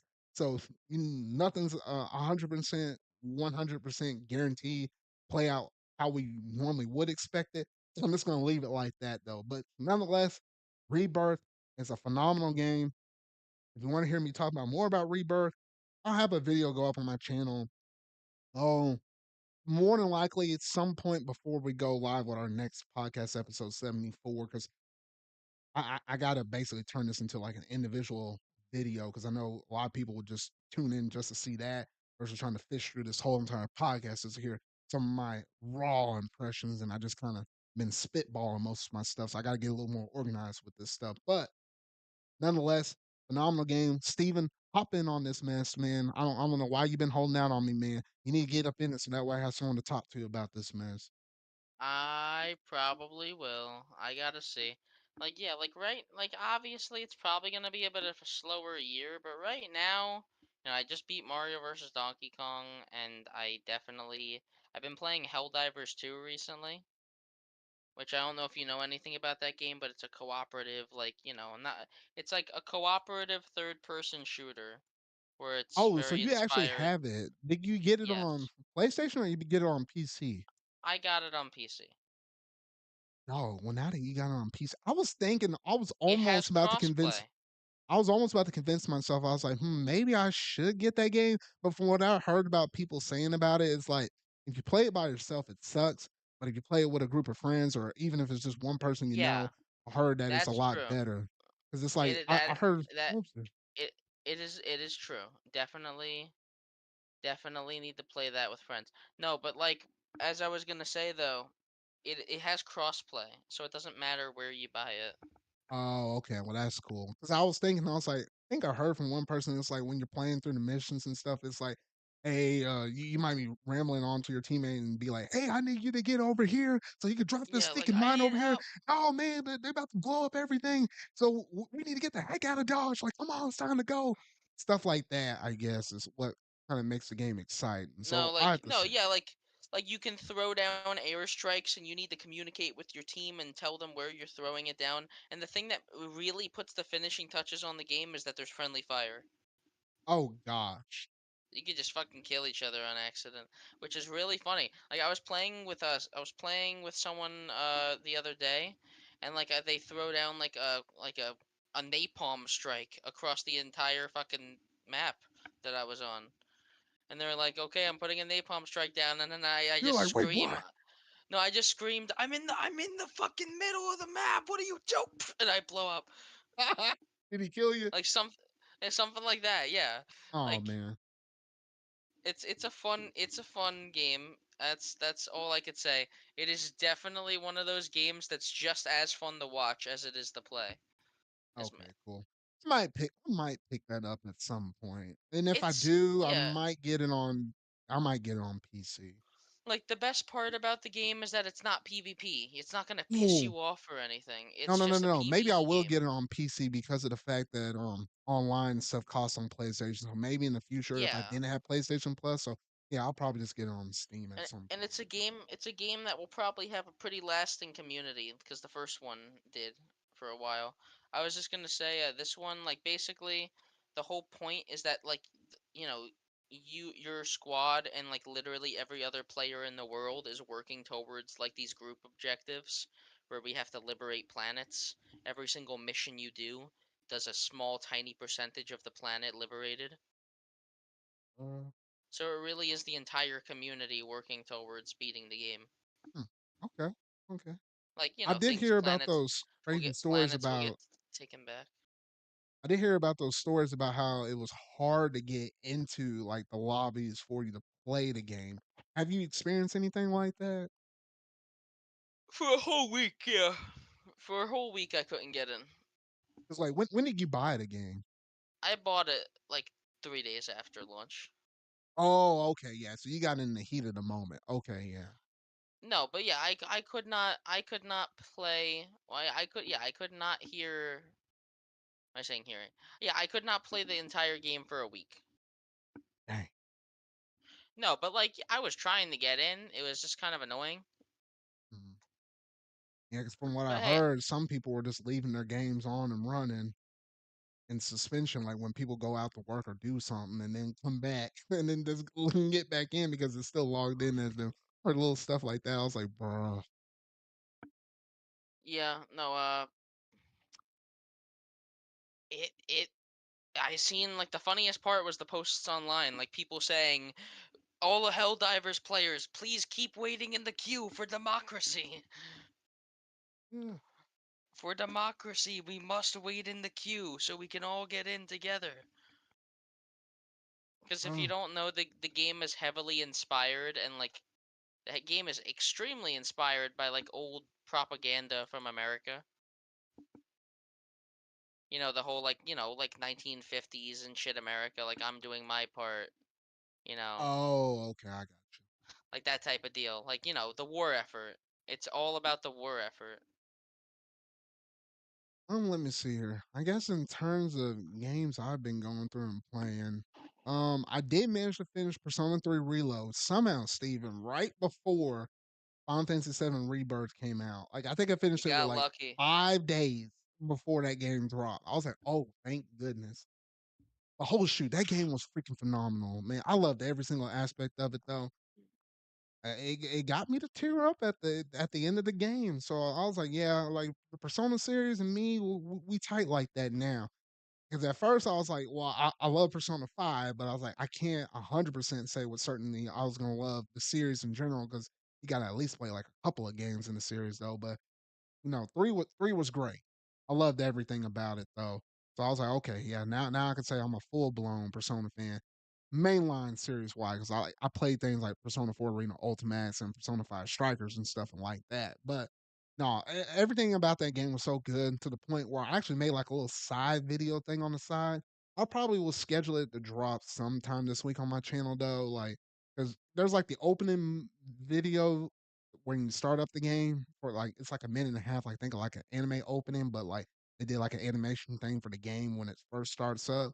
So I managed to do something with like the full version of it. It's like the short version is like a minute and a half. The full version is like almost like 4 minutes or something like that. So I was like, I like this game so much. This is an homage to this game. So I managed to make something on the side. I'll probably drop it. Shoot, I'm trying to think when to drop it because I had the podcast on Sunday, the collection reflection video on Tuesday, had my regular drop of Friday video. So it'll probably be on Wednesday or Thursday. I might drop it, one of those two Yeah, dates. that's But cool. Like, it's like when you like when I like a game a lot, I usually stick with it for make some stuff about it for like a couple days. yeah. And I did manage to. I think when it was all said and done, I put about 70-ish hours up in the game. So honestly, really good stuff right there, though. So, you know, if you hadn't played any game in the Persona series, you can easily start off with three and then go five, or you can do five and go three. They're all self-contained stories, though, so I still highly recommend it, though. I mean, ooh, my collector's edition looking pretty good and pretty fine over there, though. I like how they actually managed to put their music up in their things. Because for some odd reason, I don't know why, but Nintendo, ever since, what was it? Fire Emblem Three Houses, all their limited editions, they have not included music up in their stuff anymore. I don't know why. It's the weirdest thing ever. And when that genealogy of a Holy War, if it drops this year, gosh, by golly, I better get a CD up in that collector's edition. I'm just saying, Nintendo. Ugh. But yeah, that was like one of the games I played, and then I think between that and Final Fantasy VII Rebirth, I was going through and playing Grand Blue Fantasy Relink. I was trying to it technically I could have beaten the main story before Rebirth came out, but I got caught up in some other stuff and had to do some things here and there though. So I did manage to beat that game. So I'm like 5-ish or so hours up in the game, I think. So as soon as I'm done with Rebirth, which probably will take almost a whole month of March, maybe. Once I'm done with that, then I'll go back to Grand Blue Fantasy Relink though. Then I think outside of that, I did a little bit of, or not a little bit. I completed the story on the what was it, Steven? The Splatoon 3 side order DLC. I think Yeah, between that and Donkey Kong, Mario versus Donkey Kong, that's all I've been playing. Splatoon 3 side orders certainly came out, huh? It's good, but like I don't know. I think it could have been better. Like how you said that. I won't give it away because literally I got something in the works. It should be dropping out this week where I guess my full thoughts on it. I won't say if it's good. I won't say if it's bad. I might tell you after we're done with the show though. But for the audience people, I'll leave that up to y'all to decide though. But I had some stuff to say about the game, but I'll leave it at that. Alright. I'm trying to think. Outside of that, shoot. Was there anything else you played? I already talked about my stuff. It was just those two Uh, Switch games and three I PS5 played. Well, games. we talked about it last time, but yeah, I beat Mario versus Donkey Kong. Peak game, honestly, peak. I still have like, I feel like 6 more worlds to do. I'm just picking and doing that one. I'm just pick up the game, just play for a little bit, and then put it back down. It's gonna be a slow burn on that one though. But I'll surely get that one knocked out. Yeah. Yeah, but outside of that one, was that your main one? Because I remember you said that, and then obviously Splatoon. But was that it? Oh, and I Yeah, guess Helldivers, but basically. you already talked. Yeah, Okay. basically that probably is it. Yeah. Hmm. All righty. All righty. I'm trying to think. We got a little bit of time left.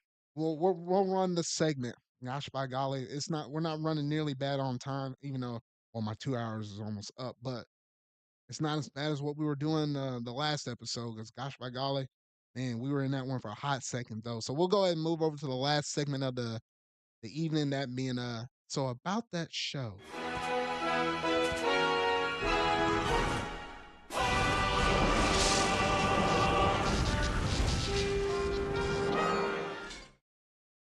All right, Steven. Well, I already talked about Avatar and the last Airbender thing in the pop culture segment. That was like one big thing I watched.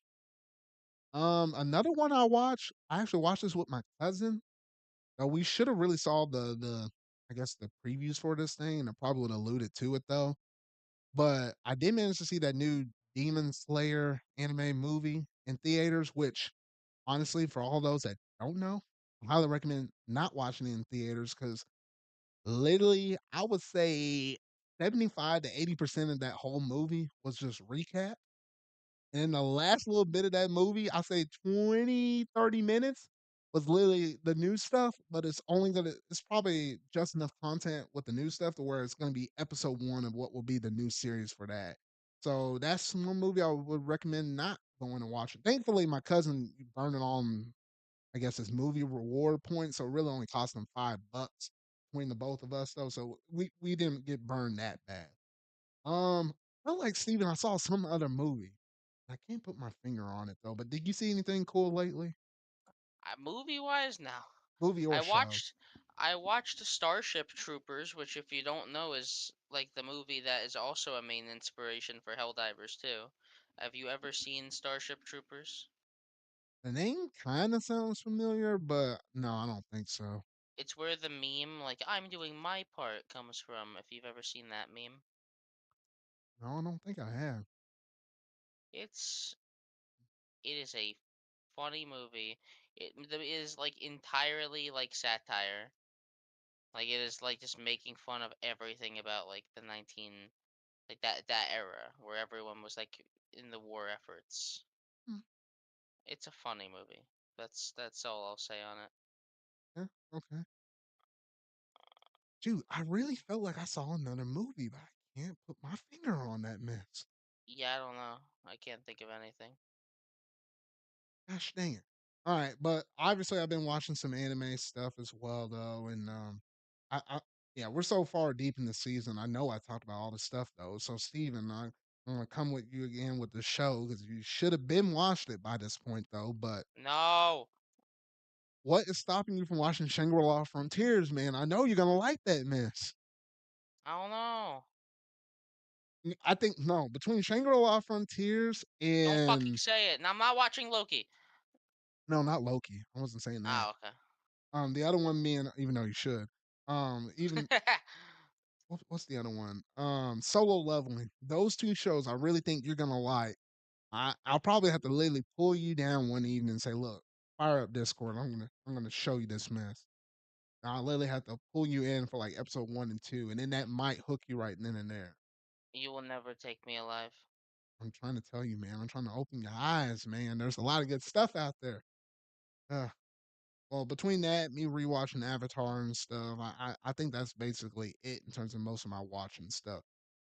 Because I don't know, every time when I'm playing good games like Final Fantasy VII Rebirth, man, it's a struggle to pull me from that just to watch these other good shows I'm watching. Because all I want to do is just play Rebirth until I'm done with the main story. Once I get done with the main story, then I can just kind of chill and relax. I'll probably go back and do some more side quest stuff though, but that pulls away from some of the stuff I like to watch. But yeah, overall, some really cool stuff. I think we're gonna have some good movies coming up here soon in the month of March. Like we have, what is it? The Ghostbusters movie.